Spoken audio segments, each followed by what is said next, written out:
మేము ఐఏఎస్ చేరిన కొత్తలో గుజరాత్లో రిజర్వేషన్ వ్యతిరేక ఉద్యమం చాలా పెద్ద ప్రభావశీలమైన ఉద్యమం. ఎందుకు జరిగింది అది? అక్కడ ఒక అంగవైకల్యం ఉన్నటువంటి ఒక యువకుడు, అతడు పోస్ట్ గ్రాడ్యుయేట్ ఎంబీబీఎస్ తర్వాత పీజీ ఎంట్రన్స్లో ఫస్ట్ వచ్చాడు స్టేట్లో. అయినా కూడా అతనికి కావాల్సిన పీజీ సీట్ దొరకలా. ఎందుకని? బహుశా ఒకటే సీట్ ఉంటుంది. ఆ ఒక్క సీటు రోస్టర్ సిస్టమ్ అని పెట్టి టాపర్కి కూడా అందకుండా చేసేసరికి సమాజంలో చూసేవాళ్ళకి ఏంటి అన్యాయం అని చాలా స్పష్టంగా కలిసి వచ్చింది. అది అమలు చేసిన తీరులో ఉన్న మూర్ఖత్వం. ఒకే సీట్ నుంచి అది రోస్టర్లో పెట్టి టాప్ 1 మార్కులు వచ్చినాడికి ఫిజికల్లీ హ్యాండిక్యాప్ట్ కూడా ఇవ్వకపోతే సమాజంలో మీరు ద్వేషాన్ని పెంచిన వాళ్ళు అవుతారు. కాబట్టి దాని వెనకాల ఉన్నది ఏంటంటే, ఒక 10 ఏళ్ళే ఎందుకని మొట్టమొదటి పెట్టారు రాజ్యాంగంలో, 10 ఏళ్లలో మంచి విద్య అందిస్తాము అని. మన బడుద్దాయిలు ఏం చేశారు? ఆ మంచి విద్యని అందరికీ అందించి ఏర్పాటు చేయకుండా రిజర్వేషనే పరిష్కారంగా భావించి దాన్ని కొనసాగించి ఈ కులానికి ఆ కులానికి మధ్య తంపులు తీసుకొచ్చి, నాకు అన్నట్టు ఓటు బ్యాంక్ రాజకీయం తీసుకొచ్చి ఆ కులాల సంఖ్యాబలాన్ని బట్టి మీకు రిజర్వేషన్ ఇస్తాను కాబట్టి నాకు ఓటేయండి అని చెప్పనేసి దేశంలో అల్లకల్లోలం సృష్టించారు. కానీ కులాన్ని మాత్రమే పట్టించుకుంటే కూడా అన్యాయం జరుగుతుంది. ఉదాహరణకి ఓ మనిషి కలెక్టర్ అయినాడు, కులం ప్రాతిపదికన రిజర్వేషన్ వచ్చింది, ఆయనకి దాన్ని ఉపయోగించుకున్నాడు, ఆయన ఎదిగాడు. ఆయన కొడుక్కి ఆయన కూతురికి ఇస్తానంటే ఎట్లా? ఇప్పుడు కుల రిజర్వేషన్ ఏమన్నాం మనం? వెనుకబాటుతనం పోవడానికి రిజర్వేషన్ ఒక అస్త్రము అన్నాం. అస్త్రం ఉపయోగించి మీరు జిల్లా కలెక్టర్ని చేశాం మిమ్మల్ని. ఎమ్మెల్యే అయినాడు మరొక ఆయన, ఎంపీ అయినాడు మరొక ఆయన, ఒక డాక్టర్ అయినాడు మరొక ఆయన. ఇవన్నీ సమాజంలో అత్యున్నత స్థానాలు కదా. మన లాజిక్ ఏమిటి? రిజర్వేషన్ వల్ల వెనుకబాటుతనం పోతుంది, వివక్ష పోతుందని. మరి పోయిన తర్వాత మీ పిల్లల్ని మీరు చూసుకోవాలి కదా.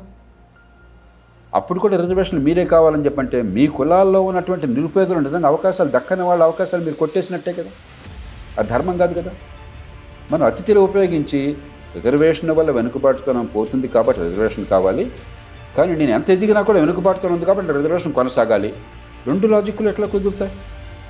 బుద్ధితో కులాన్ని పక్కన పెట్టమంటున్నాను నీ లాభం కోసం అని చెప్పా, నీకు తెలివితేటలు నిజంగా ఉన్నట్టయితే. అంతేగా నువ్వు మూర్ఖుడవయ్యి నేను కమ్మ, నేను రెడ్డి, నేను కాపు అని చెప్పని ఒకడు చౌదరి అని, ఇంకొకటి రెడ్డి అని, ఇంకొకటి నాయుడు అని పెట్టుకుని ఆ కులం స్పృహ పెంచుకుని ఆ కులం వాడే ఫ్రంట్ సీట్లో ఉండాలా, ఆ కులం అమ్మాయి కులం వాడితోనే మాట్లాడాలా, ఆ కులం టీచర్నే మనం మెచ్చుకోవాలా, ఆ కులం సినిమా స్టార్ సినిమాలే చూడాలా, ఆ కులం వాడికి ఓటేయాలా?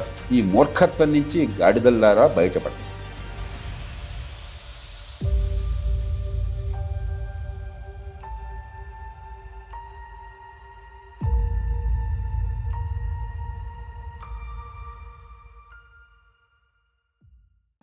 అందరికీ నమస్కారం. Decoding democracy with doctor JP షోకి స్వాగతం. మన భారతదేశంలో మాత్రమే కనిపించే ఒక సోషల్ ఇన్స్టిట్యూషన్ కాస్ట్ సిస్టమ్, అదే కులం. ఒకప్పుడు మన సమాజం పైన దీని ప్రభావం విపరీతంగా ఉన్నప్పటికీ ఇప్పుడు మన సమాజంలో 3 విషయాలపైన దీని ప్రభావం చాలా ఎక్కువ ఉంటుంది. 1 పెళ్ళి, 2 ఓట్ బ్యాంక్ పాలిటిక్స్, 3 రిజర్వేషన్స్. ఈ రిజర్వేషన్స్ అనేది మన భారతదేశంలో మోస్ట్ కాంట్రవర్షియల్ టాపిక్స్లో ఒకటి. అసలు ఈ మోడర్న్ ప్రపంచంలో ఈ రిజర్వేషన్స్ యొక్క రిలవెన్స్ ఎంతవరకు ఉంది అనేది తెలుసుకోవడమే ఇవాల్టి మన అంశం. సార్, అసలు కాస్ట్ బేస్డ్ రిజర్వేషన్స్ అనే ఐడియా ఎందుకు వచ్చింది, ఎలాంటి పరిస్థితుల్లో దీన్ని తీసుకురావడం జరిగింది అనేది కొంచెం క్లుప్తంగా చెప్తారా? స్వతంత్రానికి పూర్వమే దక్షిణాది రాష్ట్రాల్లో, ఉదాహరణకి ఆనాటి మెడ్రాస్ ప్రెసిడెన్సీ, ఇవాళ తమిళనాడే కాకుండా ఇప్పటి ఆంధ్ర వగైరా, అలాగే మైసూర్ రాష్ట్రంలో, ట్రావెన్కూర్ రాష్ట్రంలో గతంలోనే వచ్చినాయి. అలాగే ఉత్తరాదిని కూడా కొన్ని చోట్ల కొన్ని ప్రయత్నాలు చేశారంటే కొన్ని వర్గాలకి పుట్టుకతోనే వివక్షకు గురవటం చేత వాళ్ళకి చదువు రాకపోవడం, తరతరాలుగా చదువు లేకుండా చేశారు. చదువు లేకపోవటం చేత, అవకాశాలు లేకపోవటం చేత ఎదగలేకపోతున్నారు. కాబట్టి కొన్ని ప్రత్యేక రాయితీలు కల్పించకపోతే వాళ్ళు పోటీ పడ్డారని చెప్పిన భావంతో స్వతంత్రం వచ్చిన తర్వాత, స్వతంత్రం రాకమునిపే 1932లో గాంధీ అంబేద్కర్ మధ్య సంవాదం జరిగి పూనా ప్యాక్ట్ వచ్చింది. ప్రధానంగా రాజకీయ రిజర్వేషన్ల గురించి అది. కానీ ఆ చర్చ రాజకీయంతో ఆగదు, మిగతా రిజర్వేషన్ కూడా వర్తిస్తుంది. రాజ్యాంగంలో ఆ రాజ్యాంగ నిర్మాణం చేస్తున్నప్పుడు రాజ్యాంగ నిర్మాతలు చాలా లోతుగా ఆలోచించారు. ఓ పక్కనేమో అందరూ సమానమే, కానీ అసమానత ఘనీభవించిన సమాజంలో, పుట్టుకతోనే వివక్ష ఉన్న సమాజంలో, ఏ తల్లి గర్భాన పుట్టింది ఆ బిడ్డ అన్నది ఆ బిడ్డ భవిష్యత్తుని శాసించడం వాస్తవమైన సమాజంలో అందరూ సమానం కూర్చుంటే లాభం లేదు. రాజ్యం అందరికీ ఒక అవకాశాలు కల్పించాలి, సమాన అవకాశాలు. నిజంగా సమాన అవకాశాలంటే మంచి ప్రమాణాల విద్య. ఎక్కడ పుట్టినా కూడా తెలివితేటలు ఉన్నాయి కదా. తెలివితేటలు ఈ కులానికి ఎక్కువ, ఆ కులానికి తక్కువ లేవు కదా. అందరికీ సమానం ఉన్నాయి కదా. నిజంగా మంచి విద్య ఒక చైనాలో అందినట్టుగా, ఒక సింగపూర్లో అందినట్టుగా, ఎన్నో పాశ్చాత్య దేశాలు అందినట్టుగా మంచి విద్య స్కూలు స్థాయిలో ఆ ప్రతిభ వికసించేట్టుగా, తెలివితేటలు బయటపడేట్టుగా అందరికీ వచ్చిందనుకోండి, అప్పుడు రిజర్వేషన్ల ప్రస్తావన ఉండేది కాదు. కానీ ఆ విద్య అందించే ఏర్పాటు జరగల. కాబట్టి ఒక రకంగా రాజ్యాంగ నిర్మాతలు ఏమనుకున్నారంటే, ఈ రాజ్యాంగంలో మొట్టమొదటిసారిగా అందరికీ సమాన ఓటు హక్కు ఇచ్చాము. ప్రపంచ చరిత్రలో అప్పటిదాకా కులం, వర్గం, ప్రాంతం, లింగభేదం, ఒంటి రంగు, మతం తేడా లేకుండా అందరికీ సమానంగా ఓటు హక్కు మొట్టమొదటి రోజున ఓటు అనేది ఎప్పుడు ప్రపంచంలో జరగలేదు. మనం మొట్టమొదటిసారి ప్రయత్నం చేసాం. 100కి 90 మందికి అక్షరజ్ఞానం లేదు, నిరుపేదరికంలో ఉన్నారు. అయినా కూడా మనం అందరికీ సమాన హక్కులు కల్పించాం. మరి సమాజాన్ని కలిపి ఉంచాలని చెప్పంటే, మరి మా సంగతి ఏమిటని చెప్పని అణగారిన వర్గాలు కోరినప్పుడు, సమాన ఓటు ఉన్నప్పుడు బలవంతంగా అణిచివేస్తామా?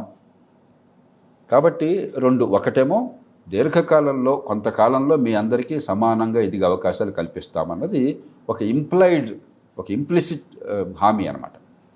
రెండు, అది కొంతకాలం పడుతుంది. ఒక్క రోజున 1 గంటలో మంత్రం వేస్తే అందరికీ చదువు వచ్చేది కాదు, విద్య అబ్బేది కాదు. ఈలోగా రిజర్వేషన్లు ఇస్తున్నాం జనాభాని బట్టి, నమ్మండి అని చెప్పి దళితులకి ఆదివాసులకి ఏర్పాటు చేశారు. బలహీన వర్గాలకి వివిధ రాష్ట్రాలు ఏర్పాటు చేసినాయి. ఇప్పుడు జాతీయ స్థాయిలో ఏర్పాటైంది. కాబట్టి దాని వెనకాల ఉన్నది ఏంటంటే, ఒక 10 ఏళ్ళే ఎందుకని మొట్టమొదటి పెట్టారు రాజ్యాంగంలో, 10 ఏళ్లలో మంచి విద్య అందిస్తాము అని. మన బడుద్దాయిలు ఏం చేశారు, ఆ మంచి విద్యని అందరికీ అందించే ఏర్పాటు చేయకుండా రిజర్వేషనే పరిష్కారంగా భావించి దాన్ని కొనసాగించి ఈ కులానికి ఆ కులానికి మధ్య తంపులు తీసుకొచ్చింది. నాకు అన్నట్టు ఓటు బ్యాంక్ రాజకీయం తీసుకొచ్చి ఆ కులాల సంఖ్యాబలాన్ని బట్టి ఇదిగో మీకు రిజర్వేషన్ ఇస్తాను కాబట్టి నాకు ఓటేయండి అని చెప్పనేసి దేశంలో అల్లకల్లోలం సృష్టించారు. చివరికి ఏమైంది, రిజర్వేషన్ పొందుతున్న వాళ్ళకి సంతోషం లేదు, ఊరికే రిజర్వేషన్లు పెరిగే కానీ మా జీవితాలు బాగుపడడం లేదని. పొందిన వాళ్ళకి మాకు నష్టం జరిగిపోతుంది, మాది వాళ్ళు దోచిపెడుతున్నారని చెప్పిన వాళ్ళందరికీ కోపం, ద్వేషం. ఈ రకంగా ఇద్దరికీ అసంతృప్తి కలిగించడానికి చాలా గొప్ప జీనియస్ కావాలి. మన నాయకులకు ఆ జీనియస్ ఉన్నది, మన దురదృష్టం కొద్దీ. సార్, ఇదే ప్రశ్న నేను అడుగుదాం అనుకున్నాను. రాజ్యాంగం క్రియేట్ చేసేటప్పుడు మన వాళ్ళు ఏమనుకున్నారు అంటే, సొల్యూషన్లో ఫస్ట్ స్టెప్ రిజర్వేషన్స్ అనుకున్నారు. కానీ ఇప్పుడు మన వాళ్ళు ఇదే సొల్యూషన్ అని చూపిస్తూ రిజర్వేషన్స్ని ఇంకా ఇంకా పెంచుకుంటూ వెళ్తున్నారు. ఇది ఎంతవరకు వెళ్తుంది సార్? అంటే దీనికి ఒక లిమిట్ అనేది లేదా, ఒక లైన్ అనేది మనం డ్రా చేయలేమా? అంటే సుప్రీంకోర్టు ఒక లిమిట్ పెట్టింది సార్. ఒక రీజనబుల్, నా దృష్టిలో ఒక రీజనబుల్, అది చాలా హేతుబద్ధమైన పరిమితి. రాజ్యాంగంలో మౌలికమైనది ఏంటంటే అందరికీ సమాన హక్కులు ఉండాలి, అందరినీ సమానంగా చూడాలి.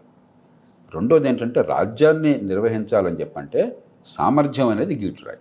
అందుకేగా సెలక్షన్ వగేరా, లాటరీ ద్వారా మీరు ఉద్యోగుల్ని అధికారులను ఎంపిక చేసుకోవట్లేదుగా. ఒక పోటీ పరీక్ష ఎందుకు పెడుతున్నారు, ఉన్న వాళ్ళలో సమర్థులను ఎంపిక చేయాలని చెప్పని. ఈ రెంటికి కూడా మనం ప్రాధాన్యత ఇవ్వాలి. అదే సమయంలో ప్రతిభా పాఠవాళ్ళకి లేకపోతే సమర్థంగా పరిపాలించడానికి ఇబ్బంది కలగని రీతిలో అణగారిన వర్గాలకు రిజర్వేషన్ ఇవ్వాలి, ప్రాతినిధ్యం ఇవ్వాలి. ఇవన్నీ దృష్టిలో పెట్టిన సుప్రీంకోర్టు ఏం చెప్పిందంటే 50% దాటకూడదని చెప్పండి. మంచి వచ్చాడు, కొంత చాలా ఎక్కువ అనుకోవచ్చు, కొంత చాలా తక్కువ అనుకోవచ్చు. 50% కూడా దాటి 90% రిజర్వేషన్లు అయితే ఇంక అర్థం లేదు కదా. అది కూడా అసలు ఎక్కడో చోట పరిమితి ఉండాలి కదా. కాబట్టి బహుశా 50% రీజనబుల్. ఒక తమిళనాడు మినహాయించి వాళ్ళు ఏం చేశారంటే అంతకుముందే బలహీన వర్గాలకు పెద్ద ఎత్తున రిజర్వేషన్లు కల్పించి వాళ్ళు 70% దాకా వచ్చినట్టు, 60-70 దాకా వచ్చారు. దాన్ని 9వ షెడ్యూల్లో పెట్టారు. ఆనాడు 9వ షెడ్యూల్ వెళ్ళి తర్వాత సుప్రీంకోర్టు కొట్టేసింది దాన్ని, కొత్తగా చేరిక దానికి సాధ్యం కాదు.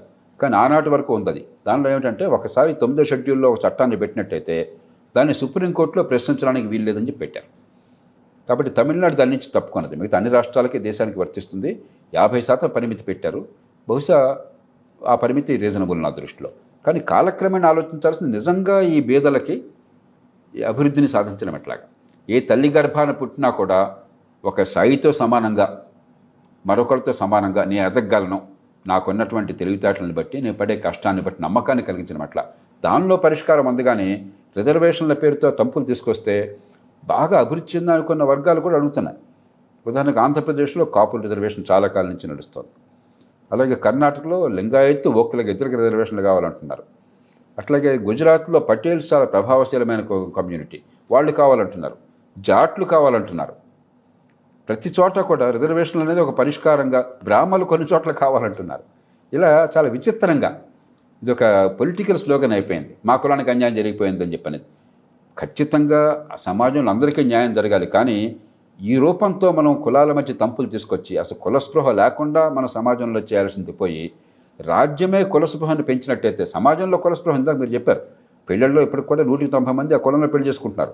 అది సామాజిక సంస్కరణ ఉద్యమాలు రావాలి. క్రమక్రమంగా మరి తమ ఆనందాన్ని వెతుక్కున్నట్టయితే కులాన్ని కాకుండా బహుశా మన యువత దాన్ని మారుస్తుంది. అది రాజ్యం చేతుల్లో లేదు. కానీ రాజ్యమే కుల ప్రభావాన్ని పెంచి పోషిస్తుంటే, కుల స్పృహను పెంచి పోషిస్తుంటే, నీ కులం వేరు వాడి కులం వేరు, వాడు నువ్వు కలిసి ఉండటానికి లేదనే భావాన్ని కలగజేస్తే అది సమాజానికి మంచిది కాదు. ప్రతి బిడ్డకి ఎదిగే అవకాశాలు ఇవ్వటం సమాజంలో మొట్టమొదటి లక్షణం కావాలి. మన ఆలోచన అంతా దాని చుట్టూ తిరగాలి. సార్, రిజర్వేషన్స్ అనేవి మెయిన్గా సోషల్ బ్యాక్గ్రౌండ్ని బట్టి, అంటే కాస్ట్ని బేస్ చేసుకొని ఇచ్చారు తప్ప క్లాస్ని బేస్ చేసుకొని ఇవ్వలేదు. అది ఒకప్పుడు సార్, ఎందుకంటే 1950s టైంలో పెట్టారు. కానీ ఈ ఎల్పిజి రిఫార్మ్స్ తర్వాత చాలా వరకు క్యాపిటలిస్ట్ ఫామ్ అయిందనమాట. క్యాపిటలిస్ట్ ప్రాసెస్ వచ్చేసింది. సో ఎక్కువ క్లాస్ అనేది మోర్ ఇంపార్టెంట్ అయింది కాస్ట్ కంటే కూడా. సో మనం ఏం మార్పులు చేయక్కర్లేదా దాంట్లో? కొన్ని మార్పులు కావాలి సాయి. కుల వ్యవస్థ ఇంత బలంగా పాతుకుపోయిన సమాజంలో కులానికి అతీతంగా పూర్తిగా చేయాలన్నా సాధ్యం కాదు. మనం కొంచెం ప్రాక్టికల్గా ఆలోచించాలి. ఎందుకంటే వెనకబాటుతనానికి పుట్టిన కులానికి మధ్య సంబంధం బాగా ఉన్నమాట వాస్తవం. అత్యధికులైన పేదలు, అత్యధికులైనటువంటి మంచి విద్య అందని వాళ్ళు ఖచ్చితంగా అణగారిన కులాలకు చెందిన వాళ్ళే. అంటే ఆ కులాల్లో అందరికీ విద్య అందట్లేదని అంటల్లా, అందరూ పేదలని అంటల్లా, మిగతా కులాలు అందరూ ధనికులని అంటల్లా. కానీ మీరు శాతాలు చూసినట్టయితే కులానికి, పుట్టిన కులానికి వెనుకబడుతున్నానికి మధ్య బాగా గట్టి సంబంధం అన్నమాట వాస్తవం. కాబట్టి కులాన్ని మనం పక్కన పెట్టలేం. కానీ కులాన్ని మాత్రమే పట్టించుకుంటే కూడా అన్యాయం జరుగుతుంది. ఉదాహరణకి ఓ మనిషి కలెక్టర్ అయినాడు, జిల్లా కలెక్టర్ అయినాడు, ఒక ఐఏఎస్ ఆఫీసర్ అయినాడు. కులం ప్రాతిపదికన రిజర్వేషన్ వచ్చింది. ఆయనకి దాన్ని ఉపయోగించుకున్నాడు, ఆయన ఎదిగాడు. ఆయన కొడుక్కి ఆయన కూతురికి ఇస్తానంటే ఎట్లా? ఇప్పుడు కుల రిజర్వేషన్ ఏమన్నా మనం వెనుకబాటుతనం పోవడానికి రిజర్వేషన్ ఒక అస్త్రము అన్నాం. అస్త్రం ఉపయోగించి మీరు జిల్లా కలెక్టర్ని చేశాం మిమ్మల్ని. ఎమ్మెల్యే అయినాడు మరొక ఆయన, ఎంపీ అయినాడు మరొక ఆయన, ఒక డాక్టర్ అయినాడు మరొక ఆయన. ఇవన్నీ సమాజంలో అత్యున్నత స్థానాలు కదా. మన లాజిక్ ఏమిటి? రిజర్వేషన్ వల్ల వెనుకబాటుతనం పోతుంది, వివక్ష పోతుందని. మరి పోయిన తర్వాత మీ పిల్లల్ని మీరు చూసుకోవాలి కదా. అప్పుడు కూడా రిజర్వేషన్లు మీరే కావాలని చెప్పంటే మీ కులాల్లో ఉన్నటువంటి నిరుపేదలు నిజంగా అవకాశాలు దక్కని వాళ్ళ అవకాశాలు మీరు కొట్టేసినట్టే కదా. అది ధర్మం కాదు కదా. మనం అతిథిలో ఉపయోగించి రిజర్వేషన్ వల్ల వెనుకబాటుతనం పోతుంది కాబట్టి రిజర్వేషన్ కావాలి, కానీ నేను ఎంత ఎదిగినా కూడా వెనుకబాటుతనం ఉంది కాబట్టి రిజర్వేషన్ కొనసాగాలి. రెండు లాజిక్లు ఎట్లా కుదురుతాయి? అయితే రిజర్వేషన్ వల్ల కులం సృష్టించినటువంటి ఈ వివక్ష పోతుంది, అవకాశం ఉంది కాబట్టి రిజర్వేషన్ పెట్టాలి. ఒకసారి పోయాక ఇక నాకు అక్కర్లేదన్న మాట రావాలిగా. అది అంటంలా చాలామంది గడుసుగా అక్కడ ఆ ఆర్గ్యుమెంట్, ఇక్కడ మాత్రం మళ్ళీ ఈ ఆర్గ్యుమెంట్ నాకే అందాలి. అందుకే సుప్రీంకోర్టు ఏం చేసింది, ఎస్సీ ఎస్టీలకి చేయకపోయినా కూడా బలహీన వర్గాలకి ఒక క్రీమీ లేయర్ అని చెప్పన్నారు. కొంత స్థాయిలో ఆదాయము అంటే మన దేశంలో ఆదాయం అంటే సర్టిఫికెట్లు కదా, సర్టిఫికెట్ అంటే దొంగ లెక్కలు కదా. కాబట్టి నా దృష్టిలో అలా కాకుండా వాళ్ళు చదివిన చదువు ఒక స్థాయిలో మీరు డిగ్రీ పొందితే, ముఖ్యంగా కొన్ని కళాశాలల్లో ఇంజనీరింగ్ పొందారు ఒక స్థాయిలో, లేకపోతే వైద్య నిపుణులు అయినారు, లేకపోతే ఒక ఆఫీసర్ హోదాలో గవర్నమెంట్లో చేరారు, లేకపోతే ఒక బిజినెస్లో ఒక ప్రసిద్ధి చెందిన కంపెనీలో మీరు ఒక స్థాయిలో పనిచేస్తున్నారు. కనీసం వాళ్ళందరూ పేదరికం నుంచి వివక్షించి బయటపడవచ్చు కదా. అలా గుర్తించి వాళ్ళకి మాత్రం ఆ ఫలితం అందుకుంటే ఆ కులాల్లోనే మిగతా వాళ్ళకి ఇవ్వండి. ఎందుకంటే నష్టం జరుగుతోంది ఆ కులంలోనే ఉన్నటువంటి పేదలకి. ఇది చాలా ధర్మమైంది. దీనికి సమాజం ఒప్పుకోవాలి. కొద్దిమంది వాళ్ళ స్వార్థం కొద్దీ ఒప్పుకోకపోవచ్చు. మరి అప్పుడు కొద్దిమంది స్వార్థానికి మిగతా వాళ్ళు బలైతే అందుకే చట్టం ముందుకు రావాలి. అది ఒక పద్ధతి. రెండోది, మనకి రిజర్వేషన్ పొందని వర్గాల్లో కొందరు నిరుపేదలు గ్రామాల్లో మామూలు స్కూళ్ళలో వీళ్ళు కూడా మంచి మార్కులు తెచ్చుకుంటున్నారు. వాళ్ళకి రిజర్వేషన్లు ఇవ్వడం సాధ్యం కాదు. కానీ ఏం చేయొచ్చు వాళ్ళకి? ఒక పల్లెటూళ్ళలో వ్యవసాయ కార్మికుడు కుటుంబంలో ఒక ఆడపిల్ల ఒక మామూలు వీధి బడిలో చదువుకుని ఆ అమ్మాయికి 80% వచ్చిందనుకోండి. ఒక మంత్రి గారి కూతురికి 85% వచ్చిందనుకోండి. నిజమైన మెరిట్ ఎవరిది? నిరుపేద కుటుంబంలోంచి మామూలు స్కూల్కి వెళ్ళి 80% తెచ్చుకున్న అమ్మాయి ఏదో కాపీ కొట్టలేదు ఇద్దరు అనుకుంటే, లేకపోతే అన్ని రకాల హంగులు ఉండి కారులో ఖరీదైన స్కూల్కి వెళ్ళి మరి డబ్బు ఉండి అన్ని అవకాశాలు ఉండి ఒక 5 మార్కులు ఎక్కువ తెచ్చుకున్న అమ్మాయి అయితే నిజమైన మెరిట్ ఎవరిది? నిరుపేద కుటుంబం నుంచి వచ్చిన వాళ్ళకి సార్. మరి మన సమాజం ఈ మెరిట్ని అంచనా వేస్తున్నప్పుడు దీన్ని అంచనా వేస్తున్నామా? లేదు. కాబట్టి వెళ్ళిన స్కూల్ని బట్టి, తల్లిదండ్రుల విద్యని బట్టి రెండు బహుశా మనం లెక్కెట్టచ్చు. మళ్ళీ ఇన్కమ్ అంటే దొంగ లెక్కలు వచ్చేస్తాయి. ఏ స్కూల్కి వెళ్తున్నావు నువ్వు, మీ తల్లిదండ్రులు ఏమాత్రం చదువుకున్నారు. ఈ రెండు బహుశా నా దృష్టిలో 190 కేసుల్లో మంచి ప్రమాణాలు. దాన్ని బట్టి వాళ్ళకి కొంత వెయిటేజ్ ఇచ్చామనుకోండి, రిజర్వేషన్ సాధ్యం కాదు, ఇవ్వక్కర్లేదు. ఒక వెయిటేజ్ అంటే వాళ్ళ 80 ఇంకొక 3 మార్కులకు 5 మార్కులకు సమానాన్ని కలిపామనుకోండి, కొంతమేరకు మనం ఆ తప్పు నివృత్తి చేసిన వాళ్ళం. ఈ 2 మార్పులు తీసుకొస్తే చాలా మేరకు రిజర్వేషన్లో ఉన్నటువంటి ఈ పొరపాట్లు జరగడం పోతుంది. నిజంగా అర్హులకి అవకాశం లభిస్తుంది. మూడోది, రిజర్వేషన్లో ఏమవుతుంది, ప్రభుత్వ ఉద్యోగాల్లో వాటిల్లో దాన్ని చాలా మూర్ఖంగా అమలు చేస్తున్నాం కొన్ని సందర్భాల్లో. 2 ఉదాహరణలు ఇస్తాను మీకు. మీ అందరి పుట్టక మునుపు, ఇవాళ యువత పుట్టక మునుపు 1979-80 ప్రాంతాల్లో మేము ఐఏఎస్ చేరిన కొత్తలో గుజరాత్లో రిజర్వేషన్ వ్యతిరేక ఉద్యమం చాలా పెద్ద ప్రభావశీలమైన ఉద్యమం. మేము ట్రైనింగ్లో ఉండగా ఐఏఎస్లో అసలు దేశంలో చర్చ అంతా రిజర్వేషన్లే గుజరాత్ని గురించి. ఎందుకు జరిగింది అది? అక్కడ ఒక అంగవైకల్యం ఉన్నటువంటి ఒక యువకుడు, అతనికి డిఫరెంట్లీ ఏబుల్డ్ అనండి లేకపోతే డిజేబుల్డ్ అనండి, పోలియో వల్ల ఏ కారణంగానో అయింది. అతడు పోస్ట్ గ్రాడ్యుయేట్ ఎంబీబీఎస్ తర్వాత పీజీ ఎంట్రన్స్లో ఫస్ట్ వచ్చాడు స్టేట్లో. అంగవైకల్యం ఉన్న కుర్రాడు అయినా కూడా అతనికి కావాల్సిన పీజీ సీట్ దొరకలా. ఎందుకని? బహుశా ఒకటే సీట్ ఉంటుంది. ఆ ఒక్క సీటు రోస్టర్ సిస్టమ్ అని పెట్టి టాపర్కి కూడా అందకుండా చేసేసరికి సమాజంలో చూసేవాళ్ళకి ఏంటి అన్యాయం అని చాలా స్పష్టంగా కసి వచ్చింది. రాష్ట్రం అంతా ఉవ్వెత్తున ఉడికిపోయింది. అది అమలు చేసిన తీరులో ఉన్న మూర్ఖత్వం. ఒకే సీట్ నుంచి అది రోస్టర్లో పెట్టి టాప్ 1 మార్కులు వచ్చినాడికి ఫిజికల్లీ హ్యాండిక్యాప్డ్ కూడా ఇవ్వకపోతే సమాజంలో మీరు ద్వేషాన్ని పెంచిన వాళ్ళు అవుతారు. ఆంధ్రప్రదేశ్లో, ఉమ్మడి ఆంధ్రప్రదేశ్లో అదే జరిగింది. ఒక 14-15 ఏళ్ల క్రితం ఒక కుర్రాడు నా దగ్గరికి వచ్చాడు. సార్, నేను టాపర్ని పీజీ ఎంట్రన్స్లో ఏపీలో, నాకు కావాల్సింది రాలేదని చెప్పినాడు. ఏమిటా అంటే రేడియాలజీ కోరాడట. మామూలుగా ఆ రోజులు రేడియాలజీ కోరేవాడుగా, ఈరోజు రేడియాలజీ బాగా గిరాకీ ఉన్నట్టుంది. రేడియాలజీ కోరాట. రేడియాలజీ సేమ్ అదే అయింది. ఒకటే సీట్ ఉన్నది ఉస్మానియాలో ఎక్కడో, ఆ ఒక్క సీటు రోస్టర్లో పెట్టి టాపర్కి రాకుండా చేశారు. అంటే అమలు చేసే తీరులో కూడా కొద్దిపాటిగా కొంచెం ముందు చూపు ప్రదర్శిస్తే ప్రజల్లో వ్యతిరేకత ఉండదు. అంచేత నిజమైన పరిష్కారం మంచి ప్రమాణాల పాఠశాల విద్య. వాళ్ళ తెలివి వికసించే నిజమైనటువంటి విద్య ప్రతి బిడ్డకి అందినట్టయితే డబ్బులతో నిమిత్తం లేకుండా దీర్ఘకాలంలో పరిష్కారం అయిపోతుంది. ఈలోగా ఈ చిన్న చిన్న మార్పులు నేను చెప్పిన ఎవ్వరికీ అన్యాయం కాదు, ఇవి చాలా ధర్మమైన మార్పులు. ఒక బీసీ వర్గానికి చెందిన ఒక న్యూరో సర్జన్ ఒక ఆయన విశాఖపట్నంలో కొన్నేళ్ల క్రితం నేను కలిసి బ్రహ్మాండంగా పనిచేస్తున్నాడు. ఆ రోజుల్లో ఆయనకి ఇస్తున్న జీతం 65,000. మార్కెట్లో 5 లక్షలు 10 లక్షలు వచ్చేదానికి. న్యూరో సర్జన్ మంచి ప్రమాణాలతో బ్రహ్మాండమైన మార్కెట్ డిమాండ్ ఉంది.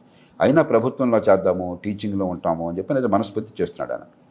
నేను అడిగాను, ఏమంటే బయట అంత మార్కెట్లో మీకు గిరాకీ ఉంది కదా, ఎలా పనిచేస్తున్నారంటే, సార్ ఇక్కడ అయితే ధర్మంగా చేయొచ్చని చేస్తున్నాను, జీతం పొంది తగ్గినా పర్లేదు, నాకు ఒక సమస్యను అదన్నా మీరు తీర్చగలరా అని అడిగాడు. ఏమిటన్నాను, ప్రొఫెసర్ పోస్ట్ ఖాళీగా ఉంది న్యూరో సర్జరీకి, నేను అడిషనల్ అసిస్టెంట్ ప్రొఫెసర్, నేను అన్ని రకాలుగా నేను అర్హుడిని, నేను ఒక్కడనే క్వాలిఫైడ్ స్టేట్ మొత్తంలో, నాకు ఇవ్వటం లేదు ఆ పోస్టు. ఎందుకు అంటే ఒకటే పోస్ట్ ఉంటే రోస్టర్ సిస్టంలో ఎస్టీకి రిజర్వ్ చేశారు, రాష్ట్రం మొత్తంలో ఒక్క ఎస్టీ కూడా లేడు న్యూరో సర్జను, నాకు ఎవరు ఇంకెవరు లేరు, కనీసం అదన్నా ఇస్తే ప్రొఫెసర్గా నన్ను తృప్తిపడతానని చెప్పంటే నేను ప్రయత్నం చేశాను. వైస్ ఛాన్సలర్ గారితో మాట్లాడాను, మిగతాలతో మాట్లాడాను, చేయలేకపోయినాను. అంటే మూర్ఖంగా అమలు చేసే తీరు వల్ల కూడా చాలా వ్యతిరేకత వస్తుంది, అన్యాయం జరుగుతుంది. సార్, ఇప్పుడు మీరు అన్నారు ప్రైమరీ ఎడ్యుకేషన్ మీద శ్రద్ధ పెట్టట్లేదని. రిజర్వేషన్స్ ఏవైతే ఉన్నాయో అవి హయ్యర్ ఎడ్యుకేషన్ దగ్గర, ఐఐటీస్, ఎన్ఐటీస్ కానీ అక్కడ ఉన్నాయి, ఉద్యోగాల దగ్గర ఉంటున్నాయి. అసలు బేసిక్సే సరిగ్గా లేని వాళ్ళు అక్కడికి వచ్చి ఎలా పోటీ పడగలుగుతారు సార్? ఇప్పుడు రిక్షా వాళ్ళ కొడుక్కి, ఎవరైతే రిక్షావాడి కొడుకు కానివ్వండి, పని చేసుకునే వాళ్ళ పిల్లలు కానివ్వండి, వాళ్ళకి ప్రైమరీ ఎడ్యుకేషన్ సరిగ్గా అందట్లేదు. అదే రిజర్వేషన్స్ పొందిన కలెక్టర్ పిల్లలు అనివ్వండి, మీరు చెప్పినట్టు కొంచెం హై స్టాండర్డ్స్లో ఉన్న వాళ్ళ పిల్లలు అక్కడికి వచ్చేసరికి ఒకే కేటగిరీలో, ఒకే లెవెల్లో ఉంటున్నారు. అప్పుడు వీళ్ళకి డిసడ్వాంటేజే కదా. అసలు స్టేట్ రోల్ ఏంటి సార్ ఇందులో? సై 100% రైట్ సార్. స్కూల్ విద్య పునాది. ఆ పునాది లేకుండా బిల్డింగ్ ఎలా కడతారు మీరు? మంచి పునాది ఉండి పోయిన గోడ కడితేనే కదా కప్పు నిలిచేది, గోడ నిలిచేది. పునాది బలహీనంగా ఉండి పుచ్చిపోతే మీరు ఏం కట్టినా కూలిపోయేదే కదా. ఆ పునాదిని చండాలంగా ఉంచి ఆ తర్వాత వాడు తెలివితేటలున్నా కూడా ఆ ప్రతిభ వికసించే అవకాశం లేకపోవడం చేత మిగతా వాళ్ళతో పోటీ పడలేకపోతే రిజర్వేషన్ కల్పిస్తే 2 రకాలుగా జరుగుతున్నాయి. కొద్దిమంది తట్టుకోగలుగుతున్నారు, పునాదులు కొంచెం బలహీనంగా ఉన్నా కూడా కొంచెం కష్టపడి ఎలాగోలో అందుకోగలుగుతున్నారు. కానీ చాలామందికి ఏమవుతుంది, మిగతా వాళ్ళతో చూస్తే ఆత్మన్యూనత, మీ వాళ్ళకంటే చాలా తక్కువ అన్న భావం, ఆ ప్రతిభ ఉన్న కాస్త అడుగట్టిపోతుంది, ఎదగలేకపోతున్నారు. మీరు ఐఐటీల్లో కానీ, ఐఐఎంలో కానీ, ఇంజనీరింగ్లో కానీ, మెడిసిన్లో కానీ కొంతమంది అందుకుంటున్నారు. మిగతా వాళ్ళు చాలామంది స్కూల్ పునాదులు లేని వాళ్ళు రిజర్వేషన్లో వచ్చినా కూడా జీవితంలో వాళ్ళు మంచి ఫలితం పొందలేకపోతున్నారు. సమాజానికి అనుకున్న మేలు జరగటం లేదు. కాబట్టి అసలు పాఠశాల విద్యను, స్కూల్ ఎడ్యుకేషన్ని బాగు చేయకుండా, ఇప్పుడు చైనా ఉంది. చైనా అంతర్జాతీయ పోటీ పెడితే, ఒక పీసా అనే సర్వే పెడితే నెంబర్ 1 వచ్చింది చైనా. చైనా, హాంకాంగ్, సింగపూర్ ప్రపంచంలో టాప్లో వచ్చినాయి. ఆ స్థాయిలో మనం తీసుకురావాలి. మన స్కూల్ ఎడ్యుకేషను ఏ కుటుంబంలో పుట్టినా కూడా తెలివితేటలు ఉంటే ప్రతిభ ఆ స్థాయికి వికసించే అవకాశాన్ని మనం ఇవ్వాలి. ఇస్తే అప్పుడు రిజర్వేషన్లు లేకున్నా బాగుంటుంది, కొనసాగించిన ఫలితం వస్తుంది. ఇవాళ అందుకే నేను ఇందాక చెప్పాను, రిజర్వేషన్లు పొందిన వాళ్ళకి సంతృప్తి లేదు. పేరుకి రిజర్వేషన్లే కానీ బతుకులేం బాగుపట్టలేదని చాలా మందిలో బాధ ఉన్నది. పొందని వాళ్ళకే మాకు రాకుండా అందుకని దోచిపెడుతున్నారు, అన్యాయం జరుగుతుంది, వాళ్ళు బాధపడుతున్నారు. ఇద్దరికీ బాధ మిగులటానికి కారణం మనం గుడ్డిగా అమలు చేయడం తప్ప నిజంగా ఈ పిల్లల భవిష్యత్తుని బాగు చేయాలి, ఈ కులం కల్పించిన వివక్షను తొలగించాలి, ఎదిగే అవకాశాన్ని ఇవ్వాలి అన్న ఆలోచనతో కాదు. ఇది ఒక రాజకీయ క్రీడగా, కేవలం దాన్ని ఓటు బ్యాంకుల రాజకీయంగా వాడుతున్నారు కొంతమంది గడుసైన వాళ్ళు దానివల్ల లాభం పొందే కొద్దిమంది ఆ వర్గాల్లోనే మిగతా వాళ్ళకి అన్యాయం జరిగినా కూడా మౌనంగా ఉండి వాళ్ళ లాభాలు పంచుకుంటున్నారు. సార్, ఇప్పుడే ఓట్ బ్యాంక్ పాలిటిక్స్ దగ్గరికి వస్తే మనం బీహార్లో రీసెంట్గా క్యాస్ట్ సెన్సస్ చేశారు సార్. సో దానివల్ల వాళ్ళు చెప్పింది ఏంటి అంటే జనరల్ కేటగిరీ వాళ్ళు కేవలం 15-16% ఉన్నారు, మిగతా వాళ్ళంతా ఓబీసీకి చెందిన వాళ్ళు. సో ఇక నుంచి మేము ఇచ్చే పాలసీస్లో ఇంకా రిజర్వేషన్ని పెంచడం కానీ ఇలాంటివి చేస్తాం అన్నట్టు మాట్లాడుతున్నారు. ఇది కేవలం ఓట్ల కోసం అని చాలా స్పష్టంగా అర్థమవుతుంది ఒక రకంగా చూసినట్లయితే. దీన్ని చూసి మిగతా స్టేట్స్ కూడా ఇదే పాలసీస్ని ఫాలో అవుతూ ఇలా ముందుకు వెళ్తూ ఉంటే అసలు ఎంతవరకు సార్? ఒక్కటే మాట అడుగుతున్నారు సార్ అందరూ, రిజర్వేషన్స్ పాలసీస్ని తొలగించాలి లేదా మార్పులు చేయాలి అనే ధైర్యం ప్రభుత్వాలకి లేదు, ఓట్లు రావేమన్న భయం అంటున్నారు. దీనికి మీరేమంటారు సార్? ఇప్పుడు సంక్షేమం వేరు, రిజర్వేషన్ వేరు, కన్ఫ్యూజ్ అవుతున్నారు వీళ్ళంతా కూడా. ఆంధ్రప్రదేశ్, తెలంగాణ ఉన్నాయి. రాజశేఖర రెడ్డి గారు ముఖ్యమంత్రి ఉండగానే సంతృప్తి స్థాయి అమలు, శాచ్యురేషన్ కవరేజ్ అని చెప్పని పేరు పెట్టి ఎంతమందికి వీలుంటే అంతమందికి ఇద్దాం. మామూలుగా అయితే గతంలో బెనిఫిషరీ సెలక్షన్, టార్గెటింగ్ ఇలా అనేవాళ్ళం. 40% బేదరికం, 40% వాళ్ళని. ఇలా కాకుండా అనుకున్న దానికంటే బేదరికం ఎక్కువ ఉన్నది. అంత బేదలు కాకపోయినా కూడా ఇంకో 10 మందికి అదనంగా సంక్షేమంతో కొంపమునిపోయింది ఏం లేదు. కాబట్టి కొద్ది మందికి అవసరం లేని వాళ్ళకి తప్ప మిగతా వాళ్ళందరికీ అందిద్దామని 80%, ఉదాహరణకు ఆంధ్రప్రదేశ్, తెలంగాణలో 85-90% కుటుంబాలకు రేషన్ కార్డులు ఉన్నాయి. కొన్ని సందర్భాల్లో అక్కడున్న జనాభా కంటే రేషన్ కార్డులు ఎక్కువ ఉన్నాయి. అంటే జనాభా మొత్తం కాదు, కుటుంబాలు, ఎన్ని కుటుంబాలు ఉన్నాయి, హౌస్ హోల్డ్స్ కంటే రేషన్ కార్డులు ఎక్కువ ఉన్నాయి. అయినా మనం పట్టించుకోవట్లేదు, ఎందుకంటే సంక్షేమం కదా, పెద్ద వీళ్ళు కాబట్టి ఇంకోటి ఎక్స్ట్రా వచ్చి నష్టం లేదు కదా, అందిస్తున్నాం. ఆ 85% అందుతున్నాయి. దాన్ని కులగణన ఎందుకు? మీరు దాని అవసరం లేని కొద్దిమందిని మినహాయించి మిగతా వాళ్ళందరికీ సంక్షేమ పథకాలు అందిస్తే, అది మీరు ఆరోగ్యశ్రీ కావచ్చు, ₹2 బియ్యం కావచ్చు, ఉచిత విద్యుత్ కావచ్చు, లేకపోతే మరో రకమైన సబ్సిడీ కావచ్చు, ఫీ రీయింబర్స్మెంట్ కావచ్చు, దాదాపు 188 మందికి అందిస్తున్నాం. దాని కులాలు లెక్కబెట్టి చిన్నారుల వయసులో అసలే కుల వ్యవస్థ ఉన్న సమాజంలో కులానికి అతీతంగా ఆలోచించి అందరినీ కలిపే ప్రయత్నం చేయాలన్నా, అరే నీ కులం వేరు, వాడి కులం వేరు, నువ్వు వాడికి కలవబాకన్న భావాన్ని మనం పంపించాలన్నా. కాబట్టి కులగణన లేకపోతే సంక్షేమాన్ని అందించలేమన్నది నేను చాలా స్పష్టంగా నిజాయితీగా చెప్తున్నాను. అది కేవలం అసత్యవాదన. రాజకీయంగా మేము ఈ కులాల కోసం ఉన్నాము, నిజంగా మీరు ఆ కులాల మంచి కోసం పనిచేస్తే వాళ్ళు కుల వ్యవస్థ వచ్చినటువంటి నేపథ్యం నుంచి బయటపడేవాళ్ళుగా, పేదరికం నుంచి బయటపడేవాళ్ళుగా. మీరేగా ఇప్పటిదాకా అధికారంలో బీహారే ఉంది, నితీష్ కుమారే గారు కదా 20 ఏళ్ళ నుంచి అధికారంలో ఉన్నాడు అక్కడ. అంతకుముందు మరి ఆయనకు మద్దతు ఇచ్చేవాళ్ళగా అంతకుముందు 15-20 ఏళ్ళ అధికారంలో ఉంది. ఎవరైనా మిమ్మల్ని ఆపారా? ఆ రాష్ట్రాలు మీ చేతుల్లో ఉన్నాయి, అధికారం అంతా మీ చేతుల్లో ఉంది కదా. మంచి విద్య అందించకుండా, మంచి ఆరోగ్యం అందించకుండా, స్కిల్ ఇవ్వకుండా, మంచి మౌలిక సదుపాయాలు మరి ఇన్ఫ్రాస్ట్రక్చర్ బాగా క్రియేట్ చేయకుండా, పెట్టుబడులు ప్రోత్సహించకుండా, పరిశ్రమలు కంపెనీలు రాకుండా, ఉద్యోగాలు కల్పించకుండా, ఉపాధి రాకుండా పేదరికం ఎట్లా పోతుంది? డ్రామాలు ఆడుతున్నారా? ఇంకో మ్యాజిక్ చెప్పండి. నేను ఛాలెంజ్ చేస్తున్నాను, నేను ఏ రాష్ట్రంలో ఏ ముఖ్యమంత్రిని నా ఛాలెంజ్ చేస్తున్నాను. మంచి విద్య లేకుండా, పిల్లల తెలివితేటలు వికసించకుండా, స్కిల్ లేకుండా, మంచి ఆరోగ్యం అందకుండా, ఇన్వెస్ట్మెంట్ లేకుండా, ఇన్ఫ్రాస్ట్రక్చర్ లేకుండా, ఎంప్లాయ్మెంట్ జనరేషన్ లేకుండా ఎట్లా పేదరికం పోతుంది? మ్యాజిక్ ఫార్ములా ఏమన్నా ఉందా? ఇవి బోటకం మాటలు. నేను ముఖ్యంగా అణగారిన వర్గాలు, వివక్ష గురైన వర్గాలను ప్రత్యేకంగా కోరుతున్నాను. మన పేరుతో వాళ్ళు లాభం పొందే దానికి అవకాశం ఇవ్వబోకండి. నిజంగా మన బతుకులు బాగు చేయాలని చెప్పంటే మంచి ప్రమాణాలు ఎడ్యుకేషన్ కావాలా, తెలివితేటలు ఏ ఒక్కడి సొత్తు కాదు, అన్ని కులాలకే ఉన్నాయి. మరి కేవలం పేద కులంలో పుట్టిన కారణంగా, పేద కుటుంబంలో పుట్టిన కారణంగా తెలివి వికసించే చదువు ఎందుకు అందట్లేదు? గవర్నమెంట్ 90,000 రూపాయలు స్కూల్ ఎడ్యుకేషన్ ఖర్చు పెడుతుంటే కొన్ని రాష్ట్రాలు 60,000-70,000 రూపాయలు ఖర్చు పెడుతుంటే ఏడాదికి ఒక్కొక్క బిడ్డ మీద ఎందుకు చదువు అందట్లేదు? అది పట్టించుకోకుండా మీరు నాకేదో అద్భుతం చేశానని చెప్తే అట్లాగా? నువ్వు ఇచ్చే తాయిలతో నా బతుకు బాగుపడుతుందా? ఇవ్వు, వద్దంటలో నేను. కానీ దానివల్ల నీ బతుకుల్ని బాగు చేస్తానన్నది అబద్ధపు వాదన, బోటకపు వాదన. ఇది ప్రజలు అర్థం చేసుకోవాలి. మనం కాలక్రమేణా కులం స్పృహ లేనటువంటి సమాజాన్ని సృష్టించాలి. అలా యువతను నేను కోరుతున్నా, ఒకవేళ ఈ కులం సెన్సస్ పెట్టినా కూడా అక్కడ నా కులం ఫలానా రాయాల్సిన అవసరం లేదు, నా మతం ఫలానా రాయాల్సిన అవసరం లేదు. అది మీరు నిజంగా నమ్మినట్టయితే కులరహిత సమాజం కావాలి, అందరికీ అవకాశాలు అందాలి అన్నట్టయితే అవకాశాలను అందుకోండి, విద్యని పొందండి, మీ మేధస్సు వికసించనివ్వండి, ఉపాధిని పొందండి, సంపాదించే శక్తిని పొంది ఆత్మగౌరవం నిలబడండి. కానీ నా కులం మీద గిరీసుకోపోకండి. ఆ కులంది బ్లాంక్గా పెట్టేయండి, మతాన్ని బ్లాంక్గా పెట్టేయండి. మీ మతం మీ సొంత వ్యవహారం, మీ కులం అనేది కర్మగుద్ది పుట్టుకతో వచ్చింది. ఒక వయసు వచ్చిన తర్వాత మీ కాళ్ళ మీద మీరు నిలబడ్డాక పెళ్లి చేసుకున్నప్పుడు ఇది కూడా చెప్తున్నాను, ఈ ఒక్క విషయంలో తల్లిదండ్రులను పక్కన పెట్టండి. బలవంతంగా కులాంతర వివాహాలు చేసుకోమని కూడా నేను అంటున్నా. నచ్చిన భాగస్వామిని ఎంచుకోండి. ఎవరితో ఆనందంగా ఉంటుందో మీరు నిర్ణయించుకోవాలి. ఒక్కొక్కరితో ఆనందంగా ఉంటుంది. తా వలచింది రంభ, తా మునిగింది గంగ, అంతే కదా. అది వాళ్ళకి పడుతుంది. మీరు నిర్ణయించుకోండి. మీకు జీవితంలో ఎవరితో ఉంటే ఆనందంగా ఉంటుందో మీరు నిర్ణయించుకోండి. అక్కడ మాత్రం కులాన్ని మీ ఆనందం కోసం పక్కన పెట్టండి. మంచి విద్య అంది, నైపుణ్యం అంది, ఉపాధి రావటం ఓ పక్కన, నచ్చిన భాగస్వామిని కులం మతాన్ని పక్కన పెట్టి పెళ్లి చేసుకుంటాం. అది మీ కులానికి చెందిన నచ్చితే పెళ్లి చేసుకోండి. కానీ కులం కంటే ముందు మీకు నచ్చారా లేదా భాగస్వామి, అతనితో లేక ఆమెతో మీ జీవితం ఆనందంగా ఉంటుంది మీరు నిర్ణయించుకోండి. బాధ్యతతో నిర్ణయించుకోండి, మీ కాళ్ళ మీద నిలబడ్డాక నిర్ణయించుకోండి. ఈ రెండు, అటు సమాజంలో మార్పు రావాలి, ఇటు మన రాజకీయము పరిపాలనలో మార్పు రావాలి. అలా కాకుండా కుల వ్యవస్థను కొనసాగిస్తున్నాం, పేదరికాన్ని కొనసాగిస్తున్నాం, నటిస్తున్నాం ఏదో చేస్తున్నట్టుగా, కానీ బతుకులు మాత్రం మారట్లేదు, ఓటు బ్యాంకులుగా మార్చుకుంటున్నాం.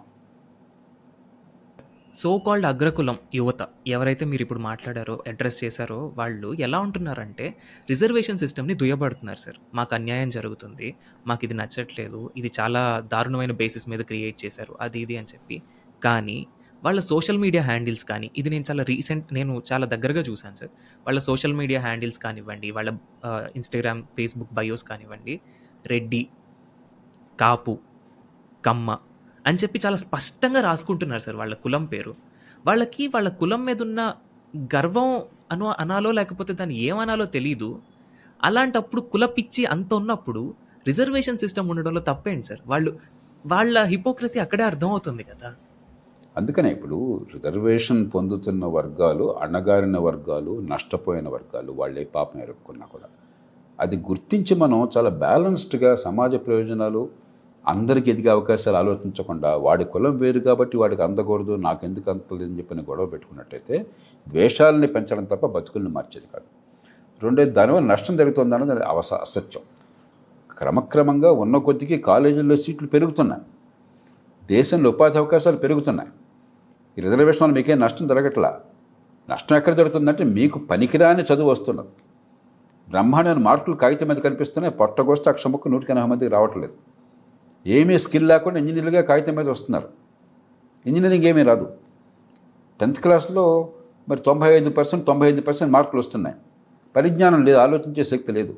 ఇంటర్మీడియట్లో 1000కి 970, 980 వస్తున్నాయి, ఏమీ తెలియదు. 3 ఏళ్ల క్వశ్చన్ పేపర్లు బట్టి డిగ్రీ వచ్చేస్తుంది, ఏమీ జ్ఞానం లేదు. అది సమస్య, కానీ రిజర్వేషన్ల సమస్య కాదు. రిజర్వేషన్లు ఎక్కడున్నాయి? గవర్నమెంట్లో ఉన్నాయి, ప్రైవేట్ రంగంలో లేవు కదా. ఏ దేశంలోనైనా సరే అభివృద్ధి చెందుతుంది, నిజంగా అభివృద్ధి జరుగుతున్నట్టయితే గవర్నమెంట్లో ఉద్యోగులు 3%, 97% ప్రైవేట్ రంగంలో. ప్రతిభ ఉంటే, నైపుణ్యం ఉంటే, మీ వల్ల కాస్త సంపద పెంచగలిగితే ఉద్యోగం వస్తుంది. డిగ్రీ కాగితం చూసి రాదు. కాబట్టి రిజర్వేషన్ల వల్ల కాదు మీకు జరిగే నష్టం, మంచి చదువు అందకపోవడం చేత, బట్టి పట్టో కాపీ కొట్టో మార్కుల మీద దృష్టి పెట్టి జ్ఞానం మీద దృష్టి పెట్టకపోవడం చేత, ఆలోచించే శక్తి లేకపోవడం చేత తప్ప రిజర్వేషన్ వల్ల కాదు. ఈ అభూత కల్పన ఉండబోకండి. రెండోది, నేను అందరినీ మళ్ళీ కోరిన ఎన్నోసార్లు చెప్పాను, అరే నీకు ఇంట్లో ఎవరికైనా జబ్బు చేస్తే డాక్టర్ ప్రాణాలను కాపేవాడిని చూస్తావా, లేకపోతే కత్తి పెడితే ప్రాణం తీసేవాడు మీ కులం దగ్గరికి వెళ్తావా? గొప్ప ఆదర్శం కోసం ఆలోచించక్కర్లా. నీ మంచి అంటే నువ్వు ఆలోచించు, నీ లాభాన్ని నువ్వు ఆలోచించు. నీకు మంచి డాక్టర్ వాళ్ళు మంచి వైద్యం పొందడం నీకు అవసరం. నీ కులం డాక్టర్ వాళ్ళు ప్రాణం పోగొట్టడం కదా నీకు అవసరం. నీకు బాగా ట్రైనింగ్ ఇచ్చేవాడు ఎవరన్నా దొరికితే ఉద్యోగంగా స్కిల్ ఇవ్వడానికి కానీ, లేకపోతే స్కూల్లో కానీ, కాలేజీలో కానీ నీకు బాగా పాఠాలు చెప్పి ఆలోచన పెంచి నిన్ను మంచి వ్యక్తిగా చేసేటువంటి వాడు అవసరమా నీకు?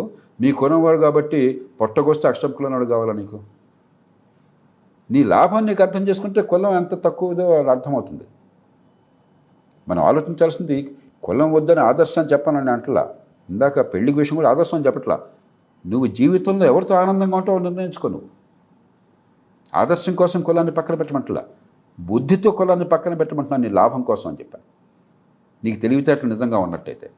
అంతేగా నువ్వు మూర్ఖుడవయ్యి నేను కమ్మ, నేను రెడ్డి, నేను కాపు అని చెప్పని ఒకడు చౌదరి అని, ఇంకొకటి రెడ్డి అని, ఇంకొకటి నాయుడు అని పెట్టుకుని ఆ కులం స్పృహ పెంచుకుని ఆ కులం వాడే ఫ్రంట్ సీట్లో ఉండాలా? ఆ కులం అమ్మాయి కులం వాడితోనే మాట్లాడాలా? ఆ కులం టీచర్నే మనం మెచ్చుకోవాలా? ఆ కులం సినిమా స్టార్ సినిమాలే చూడాలా? ఆ కులం వాడికి ఓటేయాలా? ఈ మూర్ఖత్వం నుంచి గాడిదల్లారా బయటపడండి. మీకోసం, ఆదర్శం కోసం కాదు, మీ జీవితంలో ఆనందం కోసం. మీ లాభం ఏంటో అర్థం చేసుకోండి. నీకు టీవీ పనిచేయట్లేదు, టీవీ రిపేర్ చేసేవాడు కావాలన్నా, ఏసీ రిపేర్ చేసేవాడు కావాలన్నా, మీ కులం వాడికి దానికి చెడగొట్టాలన్నా నీకు బుద్ధి ఉండక్కర్లే. Common sense. నీకు లాభం ఏంటో తెలుసుకో, అంతకంటే ఏమక్కర్లా. మన సంపర్కాలు, మన సమాజంలో సంబంధాలు మీ వల్ల నాకు, నా వల్ల మీకు మేలు జరగాలి. నీ వల్ల నాకు కీడు జరిగేట్టయితే నీ కులం నాకెందుకయ్యా?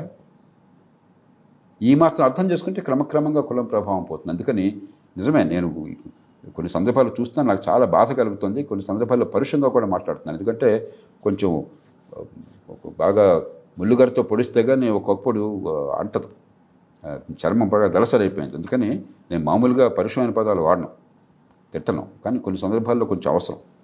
అందుకని ఇవాళ కూడా కొంచెం పరుషంగా మాట్లాడడానికి కారణం అది.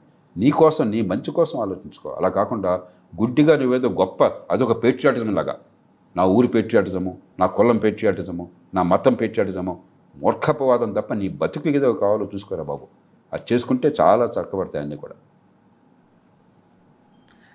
సార్ నేను నా ఆడియన్స్ని అడిగాను సార్. ఆడియన్స్ అందరూ దాదాపు మా ఏజ్ గ్రూప్ వాళ్ళే ఉంటారు.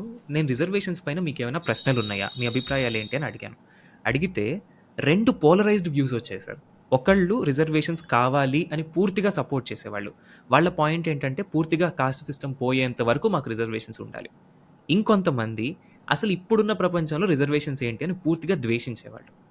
ఒకళ్ళు ఒక పాయింట్ చెప్పారు సార్. వాళ్ళ లైఫ్ స్టోరీ చెప్పారు. ఏంటి అంటే వాళ్ళు ఐఐటి ఎంట్రన్స్ అప్పుడు రాస్తున్నప్పుడు ఇద్దరు వాళ్ళకి తెలిసిన వాళ్ళే ఫ్రెండ్స్ ఎవరో, ఇతనికి దాదాపు ఒక హాఫ్ మార్క్తోనో ఏమో మిస్ అయిపోయిందంట సీట్. ఇతనికి తెలిసిన అతను, కేటగిరీ ఉన్న అతను, ఇతనికంటే బాగా రిచ్, ఇంతకంటే ఎక్కువ మంచి ఇన్స్టిట్యూషన్స్కి వెళ్ళినవాడు, జస్ట్ ఇతనికంటే చాలా తక్కువ మార్కులు వచ్చాయి, కానీ అతనికి ఆ సీటు దొరికింది. నాకు ఆ రోజు రిజర్వేషన్స్ మీద విపరీతమైన అసహ్యం వేసింది. నాకు సూసైడ్ చేసుకోవాలన్న థాట్స్ వచ్చాయి. ఇది అన్యాయం కాదా? నాకు స్టేట్ అన్యాయం చేయట్లేదా అన్నాడు సార్. దానికి మీరేమంటారు సార్? అంటే 2 విషయాలు సాయి. సార్, రిజర్వేషన్లు కావాలి వద్దని మీరు సర్వే చేసినట్టుగా మనం దేశవ్యాప్తంగా సర్వే చేస్తే, కావాలి అనే వాళ్ళలో 100కి 95 మంది రిజర్వేషన్ వల్ల లాభం పొందే వర్గాల వాళ్ళు. వద్దు అనేవాళ్ళు 100కి 95 మంది లాభం పొందని వర్గాల వాళ్ళు. దీనిలో నిజాయితీగా, చిత్తశుద్ధితో ఆలోచించి తార్కికంగా ఎవరు చెప్పడంలా నాకు లాభమా, నాకు నష్టమా, ఇలాంటి వాటిని జీరో సమ్ గేమ్ ఇష్యూస్ అంటారు. ఒక కేక్ ఉందనుకోండి, మరి మీకు తినాలనుంది, నాకు తినాలనుందనుకోండి, మీరు ఎక్కువ తింటే నాకు తగ్గుతుంది, నేను ఎక్కువ తింటే మీకు తగ్గుతుంది. రిజర్వేషన్ అట్లాంటిది. పొందేవాడికి సంతోషం, పొందినవాడికి నష్టం అనిపిస్తుంది. అట్లా చూస్తే పరిష్కారం రాదు. ఇప్పుడు మీరు చెప్పిన కేసు ఇందాకనే ఇప్పుడు ఆల్రెడీ మనం చర్చించుకున్నాం. కులం పేరుతో మీకంటే ఎక్కువ డబ్బు, తల్లిదండ్రులకు చదువు, హోదా ఉన్నా కూడా రిజర్వేషన్ ఇచ్చి మీరు ఏ కులాన్ని ఉద్ధరించారు? ఆ కులం పేరుతో ఆ కులంలో ఉన్న పేదలకు అవకాశం లేకుండా చేశారు. వేరే కులాల వాళ్ళకి కడుపులో మంట వచ్చేట్టు చేశారు. కులాల మధ్య ద్వేషాన్ని పెంచారు. అంటే కొంతమంది తమ స్వార్థం కోసం కులాన్ని వాడుకుంటున్నారు. రాజకీయం కోసం కొంతమంది కులాన్ని అట్లా వాడుతున్నారు. కులం నెక్కి మెట్లెక్కి జన నెత్తినెక్కి తొక్కుతున్నారు. అట్లాగే రిజర్వేషన్లో కూడా కొంతమంది అట్లా వాడుకుంటున్నారు. కానీ అదే సమయంలో ఆ కారణంగా నిజంగా వివక్షకు గురైనటువంటి పేదరికంలో ఉన్నటువంటి ప్రజలు కులాన్ని బట్టి ఎక్కువ మంది ఉన్నారన్న విషయం గుర్తించకుండా కులాల మీద ద్వేషం పెంచుకుంటే అది మూర్ఖత్వం అవుతుంది. మీరు చెప్పిన కుర్రాడికి నిజమే ఐఐటీ సీట్ రాలేదు, కానీ ఖచ్చితంగా బిట్సో మరొకటి వచ్చి ఉంటుంది, మంచి కాలేజీలోనే డిగ్రీ పొందుంటాడే. నైపుణ్యం రావాలి కానీ ఐఐటీ ఒక్కటే కావాలట్రా. అరమాక్త సీట్ మొత్తం ప్రపంచం మునిగిపోయిందా? అంచేత ప్రతిదానికి ఓవర్ రియాక్ట్ అవ్వకూడదు. ఒక విస్తృతమైన సమాజంలో ఒక మనకున్న ప్రత్యేకమైన చారిత్రక నేపథ్యంలో చాలా గందరగోళం ఉంటుంది. ఆ సమాజం మొత్తాన్ని మందగా అనుకుని దానిలో భాగంగా పరిష్కారం కోసం చూడాలి. కానీ నువ్వు వేరు నేను వేరు, నాకు నష్టం జరిగింది కాబట్టి అంతా మురదాబాద్, ఇంకో సందర్భంలో ఇంకో రకంగా మాట్లాడితే అది కరెక్ట్ కాదు. అది ఒక విస్తృతంగా ఆలోచించాలి. కాబట్టి దీనికి సమస్య ఎందుకు వచ్చింది? ఉదాహరణకి ఇక్కడ ఐఐటీలోనే కాస్త ఉన్నంతలో బాగా చదువు మంచిది ఉందని నమ్మకం ఒకటి ఉంది. ప్రతి ఇంజనీరింగ్ సీట్లో కనుక మంచి చదువు అందింది అనుకోండి, నీకు ఇక్కడ ఒక్కడ తేడా లేదు కదా. 15 లక్షల మంది ఇంజనీర్లు అవుతున్నారు ప్రతి సంవత్సరం ఈ దేశంలో. 15 లక్షల్లో కనీసం 10-12 లక్షలైనా కూడా మంచి ఇంజనీర్లుగా వచ్చే ఎడ్యుకేషన్ అందిందనుకోండి, ఐఐటీ సీట్ అన్నమాట రాకపోతే కొమ్మునిపోయింది లేదు కదా. అది నిజమైన పరిష్కారం. మరి నిజమైన పరిష్కారం చూడకుండా ఉన్న స్థితి కొనసాగించి ఆ ఉన్న కొద్దిని ఎవరు లాక్కోవాలో చూస్తున్నాం మనం. ఆ కేకుని పెంచడం ఎట్లా? అమెరికాలోనో మరో దేశంలోనో ఇప్పుడు ఎంఐటీలో ఉన్న స్థాయిలో అన్నీ ఉంటాయి నేను అంటలా, కానీ అధ్వాన్నంగా ఏ కాలేజీ ఉండదు. ఒక ఇంజనీరింగ్ చేసావు అని చెప్పంటే గ్యారంటీగా ఒక ప్రమాణాలు మీకు ఉంటాయి, ఆ నమ్మకం ఉంది. అది లేకపోవడం చేత ఈ సమస్య. ఇక్కడికి కాకపోతే నా బతుకంతా గందరగోళం అయిపోయింది అనుకుంటున్నాం మనం. దాని మీద దృష్టి పెట్టినాను, అంతేగాని రిజర్వేషన్లో వాడు నాకు రావాల్సింది కొట్టేశాడు, నా బతుకు అర్థమైంది అనుకోబాకు. కేవలం 15 లక్షల మంది ఇంజనీరింగ్కి వెళ్తుంటే ఈ 15-20 ఐఐటీల్లోనే మంచి విద్య ఎందుకు అనుకోవాలా? 1000 కాలేజీల్లో మంచి చదువు ఎందుకు రాకూడదు? లేకపోతే 2000-3000 కాలేజీలు ఎందుకు రాకూడదు? 10 లక్షల మందికి మంచి చదువు ఎందుకు అందకూడదు? దాన్ని ప్రమాణాలు పెంచడం కోసం ఎందుకు ప్రయత్నం చేయాలి? మనం చేద్దు. అది ఆలోచిస్తే పరిష్కారం వస్తుంది. లేకపోతే ఒకళ్ళ మీద ఒకళ్ళకి కోపమో ద్వేషమో, జీరో సమ్ గేమ్ అంతే. వాడికి వస్తే నాకు లేదు, నాకు వస్తే వాడికి లేదు. అంటే మనం ఇష్యూని చాలా సమగ్రంగా ఆలోచించాలి. సార్, మిగతా కాజెస్ అన్ని పక్కన పెట్టి ప్యూర్గా మనం లాజికల్గా మాట్లాడుకున్నట్టయితే అర్హత ఉన్న వాళ్ళకి అవకాశాలు దొరకట్లేదు అనేది ఒకటి ఉంది. అండ్ ఇది కాక ఇప్పుడు మనకి ఏదైతే రిజర్వేషన్స్ పబ్లిక్ అడ్మినిస్ట్రేషన్లో కానివ్వండి, హై లెవెల్ ఇన్స్టిట్యూట్స్లో కానీ ఇస్తున్నారు. సో మెరిటోక్రసీని పక్కన పెట్టి మరి, అంటే సమాజం కోసం చేస్తున్నాం కాదనట్లేదు, ఆ కాజ్ని వరకు పక్కన పెడితే ఎఫిషియన్సీ తగ్గిపోవట్లేదా? ఎఫిషియన్సీ అంటే అది లేకుండా మెరిటోక్రసీని మాత్రమే బేస్ చేసుకుంటే ఇంతకంటే ఎఫిషియెంట్ రిజల్ట్స్ వస్తాయేమో, మనమే మన గ్రోత్ని వెనక్కి లాగుతున్నామా అని కొంతమంది ఆలోచిస్తున్నారు సార్. దీనికి మీరేమంటారు? దానిలో అనుమానం లేదు. ఖచ్చితంగా ప్రభుత్వంలో విధి నిర్వహణ కోసం చెప్పని ఎఫిషియన్సీ అవసరం, సామర్థ్యం అవసరం. అందుకనే ఇందాక చెప్పాను, ఈ నిర్ణయాలు తీసుకున్నప్పుడు 1 ప్రభుత్వం సమర్థంగా నడవాలి, 2 సామాజిక న్యాయం కావాలి, 2ని సమన్వయం చేయాలి. ఇప్పుడు ఉదాహరణకి ఒక మంచి సర్జన్ కావాలి మనకి హాస్పిటల్లో, మంచి న్యూరో సర్జన్ కావాలి. రిజర్వేషన్ పేరుతో నిజంగా రిజర్వేషన్ కాదు ఇంకో పేరుతో కానీ నైపుణ్యం లేని వాడిని మా ప్రాంతం అని పెట్టచ్చు, మా ఊరు అని పెట్టచ్చు. వాడికి ఆపరేషన్ చేయడం చేతకాని వాడిని అక్కడ తీసుకొచ్చి పెడితే జనం కాదు చచ్చేది. కాబట్టి రిజర్వేషన్లు ఎంత ఇచ్చినా కూడా ప్రమాణాలు దెబ్బతినకుండా ఉండాలి. అది ఆ తప్పు చేస్తే అది ప్రభుత్వాల వైఫల్యం. కానీ అదే సమయంలో ఇంకో మాట చెప్పాలి. నేను ఐఏఎస్లో చూశాను, నాకు బాగా నేర్పిన అధికారులు కొందరు, అత్యంత సమర్థంగా పనిచేసిన అధికారులు దళిత రిజర్వేషన్ నుంచి వచ్చారు. పేర్లు చెప్పను నేను జీవితంలో గొప్ప అధికారి, ఈయన అసలు తలుచుకుంటే బ్రహ్మాండంగా పనిచేస్తాడు, ఫలితాలు సాధిస్తాడు, ఆయన నుంచి చాలా నేర్చుకోవాలనుకున్న మనిషి దళిత రిజర్వేషన్ నుంచి వచ్చాడు. కాబట్టి ప్రతిభ కొన్ని కులాల సొత్తు అన్న భ్రమలో కూడా ఉండద్దు. ఖచ్చితంగా సామర్థ్యం కావాలి, దానిలో అనుమానం లేదు. మంచి సామర్థ్యం లేకపోతే, మనం సమర్థులు రాకపోతే దేశం నష్టపోతుంది. కానీ సామర్థ్యం కేవలం కొన్ని కులాలకే పరిమితం అన్న భ్రమ నుంచి కూడా బయటపడింది. అంతే బ్యాలెన్స్ చేయాలి రెండింటిని. సార్ రిజర్వేషన్స్ పొందిన వాళ్ళని మనం వింటూ ఉంటాం, కోటా వాళ్ళ అంటారట ఎక్కువగా. అంటే రిజర్వేషన్ పొంది వచ్చారు అని చెప్పి వాళ్ళ మీద చిన్న చూపు ఇన్స్టిట్యూట్స్లో కూడా చాలామంది ఫేస్ చేశారు ఇది. దీంట్లో అసలు అవేర్నెస్ ఎలా తీసుకురావాలి సార్? అంటే వాళ్ళు రిజర్వేషన్ పొందారు, వాళ్ళు చాలా తక్కువ అన్నట్టు చూస్తున్నారు. సో వాళ్ళని కాదు, వీళ్ళు కూడా డిజర్వ్ చేస్తారు, వీళ్ళదేం తప్పు లేదు అన్నట్టు ప్రజల్లో అవేర్నెస్ ఎలా తీసుకురావాలి సార్? ఇది చాలా సంక్లిష్టమైన ప్రశ్న సాయి. అన్ని సమాజాల్లో, ముఖ్యంగా మన సమాజంలో, మనకంటే బాగా మెచ్యూర్ అయిన సమాజాల్లో కూడా నల్లవాడు తెల్లవాడు, వాడు ముస్లిము వీడు క్రిస్టియను, లేకపోతే వీడు ఏషియన్ను, వాడు యూరోపియన్ను, ఇవన్నీ ఉన్నమాట వాస్తవం వివిధ స్థాయిల్లో. అందులో మనకి ఇంకా పేదరికం నుంచి బయటపడలేదు. ఇన్ని కులాలు, వర్గాలు, పెళ్ళిళ్ళు ఆ కులంలోనే అవుతాయి, ఆ మతంలోనే అవుతాయి. వాటి నుంచి బయటపడడం ఇంకా కష్టం అవుతుంది. మనకు మరింతగా ఎక్కువ ఉన్నమాట వాస్తవం. ఈ నేపథ్యంలో ఒక్క ఆన్సర్ లేదు నా దగ్గర, ఒక చిట్కా లేదు.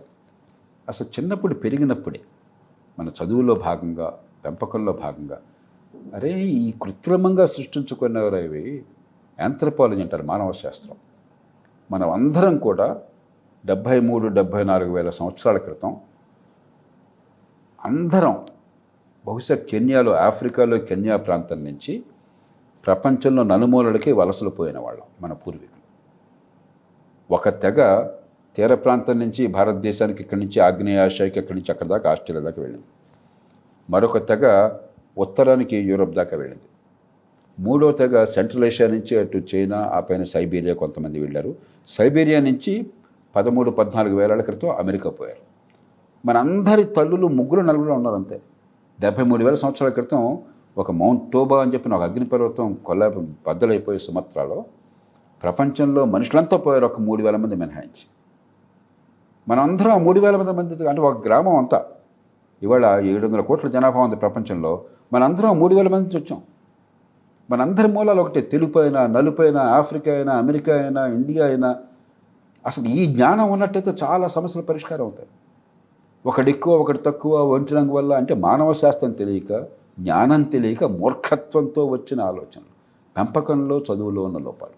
అది ఖచ్చితంగా సరిచేయాలి. అది సరిగ్గా అర్థమైతే చాలా సమస్యలు పరిష్కారం అవుతాయి. రెండోది, మంచి ప్రమాణాల స్కూల్ ఎడ్యుకేషన్ ఉన్నట్టయితే, ఇప్పుడు మా తరంలో మేము చాలామంది గ్రామాల్లో మామూలు స్కూళ్ళకి వెళ్ళాం. మరి ప్రపంచంలో అత్యుత్తమమైన స్కూళ్ళకి వెళ్ళిన వాళ్ళని చూసాం. ఏనాడు వాడితో పోలిస్తే మేము తక్కువ అనుకోలే. వాళ్ళెవరో మమ్మల్ని తక్కువ వచ్చేస్తే సాహసం చేయలే ప్రపంచంలో ఎక్కడున్నా సరే. ఎందుకని? క్వాలిటీ స్కూల్ ఎప్పుడైతే దొరికిందో, ఆనాటి సమాజం ఎప్పుడైతే పట్టించుకుందో, ఎవరితోనే పోటీగా ఉన్న ధీమా మా మనసులో ఉంది. అరే వీడు మనకంటే తక్కువ కాదన్నటువంటి ఆలోచన వాళ్ళ మనసులో ఉంది. ఇవే తెలివితేటలు, ఇవే ఆలోచన ఉండి ఆ స్కూల్ ఎడ్యుకేషన్ లేదనుకోండి, ఆ పునాదులు లేవనుకోండి, జీవితంతో మనకు ఆత్మన్యూనత, వాడికి అహంకారం. ఇక మూడోది, కాలక్రమేణా మనం ఒక్కసారి నా లాభం ఏంటని చూసుకునేటువంటి సంస్కారం కావాలి. కులాన్ని పక్కన పెట్టి పెళ్లి విషయంలో కావచ్చు, జీవితంలో నిర్ణయాల విషయంలో కావచ్చు, నేను మీతో కలిసి పనిచేయాలని చెప్పంటే మీ కులం ముఖ్యమని చెప్పనుకుంటున్నా కావా? ఇప్పుడు నేను ఎందుకు మీతో మాట్లాడుతున్నాను? మనం కొన్ని ఆలోచనలు చేస్తున్నాం. సమాజంలో చాలా సమస్యలకు పరిష్కారాలు మన ఆలోచనలు దొరికే అవకాశం ఉన్నది. మంచి సమాజ నిర్మాణానికి ఉపయోగపడుతుంది చెప్పాను. దానికి సాయి బాగున్నాడు, ఆలోచిస్తున్నాడు. సాయిలో కొంచెం పరిణతి ఉన్నది. సాయి 10 మందికి ఈ సమాచారాన్ని బాగా పంచిపెట్టగలుగుతున్నాడు. కాబట్టి సాయితో కూర్చున్నా నాకు అనిపించాలి. మీకు ఈ జేపీ గారు ముసలాయనైనా కూడా ఈయన కొంచెం ఆలోచన చేస్తున్నాడు, ఆలోచన మనకు పనికొస్తాయని మీకు అనిపించాలి. అంతేగాని నేను సాయి కులాలను చూసి, సాయి జేపీ కులాలను చూసి ఆ కారణంగా పెడితే జోగి రాసుకుంటే బూడిద రాలుతుంది. కాబట్టి కులాన్ని పక్కన పెట్టాలంటే ఏదో ఆలోచించక్కడ మన లాభం. ఇక్కడ లాభం అంటే డబ్బులు కాదు, లక్ష్యం అనుకుంటున్నాం. నేను ఒక లక్ష్యం, మీరు ఒక లక్ష్యం అనుకుంటున్నాం. ఆ లక్ష్యాలు కుదిరితే మనకి సంబంధం ఉండాలి తప్ప కులం వల్ల మాత్రమే అంటే లక్ష్యాలు దెబ్బతింటున్నాయి, బూడిదొస్తుంది. కాబట్టి ఇంగిత జ్ఞానం కావాలి. అంచేత ఇది ప్రతి దశలో కూడా మనం ఆలోచించకుండా ఒక ట్రైబల్గా అయిపోతే అది చాలా ప్రాచీన సమాజాలలో, వెనకబడ్డ సమాజాల్లో, ఆధునికకి దూరంగా ఉన్న సమాజాల్లో ఉన్న మూర్ఖత్వం అది. దాని నుంచి బయటపడడానికి ఒక్క పరిష్కారం కాదు, అన్ని స్థాయిలో. అందుకనే అదృష్టం ఏంటంటే దురదృష్టమేమో కాలేజీల్లో పూర్వం ఇప్పుడు లేనంతగా కులం రాజ్యం వెళ్తుంది. 4-5 ఏళ్ళు పోయి జీవితంలో కాస్త డక్కా ముక్కీలు తిన్న తర్వాత వాళ్ళు చాలామందికి కులం జబ్బు వదులుతుంది. అందరికీ అంట్లాను. ఎందుకంటే అప్పుడు జీవిత అనుభవాన్ని నేర్పుతాం. సార్, రిజర్వేషన్స్ అనగానే మనకు గుర్తొచ్చేది ముందుగా అంబేద్కర్ గారు. ఇప్పుడు ఎవరైతే రిజర్వేషన్స్ పొందుతున్నారో, లాభం పొందుతున్నారా లేదా అని పక్కన పెడితే, రిజర్వేషన్స్ని పొందుతున్నారు ఆ కేటగిరీకి చెందిన వాళ్ళకి ఆయన ఒక దేవుడు అన్నట్టు భావిస్తున్నారు. అదే రిజర్వేషన్స్ లేని వాళ్ళు, నేను స్వయంగా చూశాను సార్, ఆయన్ని అవమానించడం కానివ్వండి, ఈయన వల్ల ఇదంతా జరిగింది అంటే వాళ్ళకి అవేర్నెస్ లేదు అసలు, ఎందుకు తీసుకొచ్చారు, ఎలా తీసుకొచ్చారని. కేవలం ఆయన్ని అక్కడ ఫ్రేమ్ చేశారు. అంటే ఈయన తీసుకొచ్చాడు, ఈయన మాకు అన్యాయం చేశాడు అంటున్నారు. ప్రశ్న ఏంటంటే సార్, ఆయన ఒకవేళ అంబేద్కర్ గారు ఇప్పుడు వచ్చి ఈ సమాజాన్ని, ఇప్పుడున్న పరిస్థితిని చూస్తే ఆయన నిజంగా సంతోషపడేవాళ్ళు అంటారా? ఆయన అనుకున్న ఆశయాలు నెరవేరాయి అనుకుంటారా? అంబేద్కర్ ఖచ్చితంగా చాలా బాధపడేవారు. అంబేద్కర్ కేవలం ఒక కులానికి పరిమితమైన మనిషి కాదు. అంబేద్కర్ చాలా దూరదృష్టి ఉన్న గొప్ప మానవతావాది, గొప్ప నాయకుడు. 2, అంబేద్కర్ రిజర్వేషన్ వల్ల పెరగల. అపారమైన ప్రతిభా సంపత్తి ఉన్నది. ఆ రోజుల్లో దళితులకి ఈవేళ సరిగ్గా అందట్లేదు చాలా కుటుంబాల్లో. ఆ రోజుల్లో అసలు అవకాశం ఉండేది కాదు. అప్పుడు కొంతమంది కొంచెం ముందు చూపు ఉన్న వాళ్ళు సమాజంలో కొంతమంది ఉన్నారు కాబట్టి వాళ్ళు అవకాశాలను కల్పించారు. ఉదాహరణకి మీకు మహారాజా సాయుజరావు ఆయన ఉండేవాడు బరోడాలో. ఆయన కాస్త ముందు చూపు ఉన్నటువంటి ఆ రోజుల్లో స్వతంత్ర రాజ్యాలు అవన్నీ కూడా ప్రిన్స్లీ స్టేట్స్ అంటాం. ఆయన అంబేద్కర్కి అవకాశం కల్పించారు. ఈ కుర్రాడిలో ప్రతిభ ఉన్నది ఎవరో ఆయన దృష్టి తీసుకొచ్చారు, ప్రతిభ ఉన్నదని. అంబేద్కర్ స్వయం ప్రతిభతో కొలంబియా యూనివర్సిటీలో ఆ రోజుల్లో చదువుకున్నారు. అపారమైన ప్రతిభ. ఆయన కొలంబియాలో చదువుకున్నారు, బ్రిటన్లో చదువుకున్నారు. 2 దేశాల్లో చదువుకున్న కొద్ది మందిలో ఆయన ఒకరు. కాబట్టి ఆయన ఏమీ రిజర్వేషన్ వల్ల రాలా. అంబేద్కర్ రిజర్వేషన్ల పరిష్కారం అనుకోవాలి. అందుకని ఆయన 10 ఏళ్ళు రిజర్వేషన్ అన్నారు. ఆయన సమాజాన్ని కలపటానికి, సమాజంలో అంతర్యుద్ధం రాకుండా, హింస రాకుండా, ద్వేషం పెరగకుండా, అరే బాబు ఈ 10 ఏళ్లలో మేము ఏర్పాట్లు చేస్తాం అందరికీ ఎదిగే అవకాశాలు ఇవ్వడం కోసం, కానీ ఈలోగా మీకు నమ్మకం కలగడం కోసం అందరినీ కలిపేందుకు ఇదిగో ఈ రాయితీ ఇస్తున్నాం అన్నాడు ఆయన. అందుకే 10 ఏళ్ళు పెట్టాడు. 100 ఏళ్ళని పెట్టచ్చు కదా. ఎట్లా? మన మూర్ఖులు దాన్ని నిజమైన దానిలో ఉద్దేశాన్ని గుర్తించకుండా, ప్రతిభ వికసించే ఏర్పాట్లు చేయకుండా, ఎదిగే అవకాశం కల్పించకుండా మనం ఏదో బెచ్చం వేస్తున్నట్టుగా రిజర్వేషన్లు కొనసాగించి మన బేదల బతుకులు నాశనం చేశాం. అది అంబేద్కర్ చేసిన తప్పు కాదు. అంబేద్కర్ ఇప్పుడు ఇలా కూరుకోలే. అంబేద్కర్ ఆత్మగౌరవం. ఇప్పుడు ఇవాళ కూడా కొంతమంది అంబేద్కర్ కోరినట్టుగా వస్తున్నారు. కొన్ని చోట్ల ఉదాహరణకి దళిత్ ఛాంబర్ ఆఫ్ కామర్స్ అని హైదరాబాద్లో ఉన్నది. నాకు చూస్తే వాళ్ళని చదివితే చాలా గర్వం వేస్తుంది. చదువుకున్నారు, నైపుణ్యం పొందారు, ధైర్యంగా కొత్త పరిశ్రమలు ఏర్పాటు చేస్తున్నారు, సక్సెస్ఫుల్ అవుతున్నారు, కొత్త పుంతలు తొక్కుతున్నారు. అది కావాలి. ఎవరితోనైనా సమానంగా ఎదగగలను, సంపాదించుకోగలను, సమాజానికి కావాల్సిన పని చేయగలను చెప్పని. కానీ అలా కొద్దిమంది అవుతున్నారు. మన దేశంలో ప్రతిదానికి ప్రభుత్వోద్యోగం, గవర్నమెంట్ ఉద్యోగమే మన బతుకు అని చెప్పిన భావన కలగజేశాం మనం. సగం అక్కడి నుంచి వచ్చిన సమస్య. కాబట్టి అంబేద్కర్ని గురించి అంత లోతైన ఆలోచన లేకుండా అంబేద్కర్ వల్ల దేశం నష్టపోయింది అనుకుంటే మూర్ఖులు. అంబేద్కర్ కేవలం దళితుల నాయకుడు అనుకుంటే మూర్ఖులు. అంబేద్కర్ చాలా ఉదాత్తమైన దృక్పథం ఉన్న మనిషి. రాజ్యాంగ నిర్మాణంలో కానీ, ఆలోచనలో కానీ ఆయన వ్యవస్థను నమ్మిన మనిషి. కేవలం నైతికత, వ్యక్తి నైతికత కాకుండా బలమైన వ్యవస్థ నిర్మాణం చేస్తే అందరికీ లాభం చేకూరుతుంది. మనిషి ప్రవర్తనని మందిహితం కోసం మనం దాన్ని నియంత్రించవచ్చని చెప్పి నమ్మి దానికోసం ఏర్పాట్లు చేసిన మనిషి. అంచేత అంబేద్కర్ కానీ, మిగతా జాతి నిర్మాత మహాత్మా గాంధీ కానీ, మిగతా జాతి నిర్మాతలు కానీ వాళ్ళు ఈ దేశానికి చేసినటువంటి మేలుని, మనకు చూపెట్టిన దారిని గుర్తుంచుకోకుండా మన అజ్ఞానంతో అవకతవకలు మాట్లాడి మన మూర్ఖత్వాన్ని బయటపెడుతున్నాం, కానీ వాళ్ళని మనం కించపరచలేం. సార్ ఈ క్వశ్చన్ చాలామంది నన్ను మిమ్మల్ని అడగమని చెప్పి రిక్వెస్ట్ చేశారు సార్. అందుకని అడుగుతున్నాను. ఇప్పుడు రిజర్వేషన్స్ పొందుతున్న ఎవరైతే ఎస్సీలు కానివ్వండి, ఎస్టీలు కానీ కన్వర్షన్స్ సార్, క్రిస్టియన్ కన్వర్షన్స్ అని జరుగుతున్నాయి. సో బేసిక్గా అక్కడ ఏం జరుగుతుంది అంటే ఆన్ పేపర్ ఏమో వాళ్ళు హిందూస్ అని ఉంటున్నారు, Hindu SC or Hindu ST అన్నట్టు. కానీ రిలీజియన్ వచ్చేసరికి ఏమో హిందూయిజంకి దూరంగా పూర్తిగా క్రిస్టియానిటీతో ఉంటున్నారు. అసలు చెప్పాలంటే హిందువులకి పూర్తిగా దూరంగా మాకు ఇది సంబంధం లేదు అన్నట్టు ఉంటున్నారు.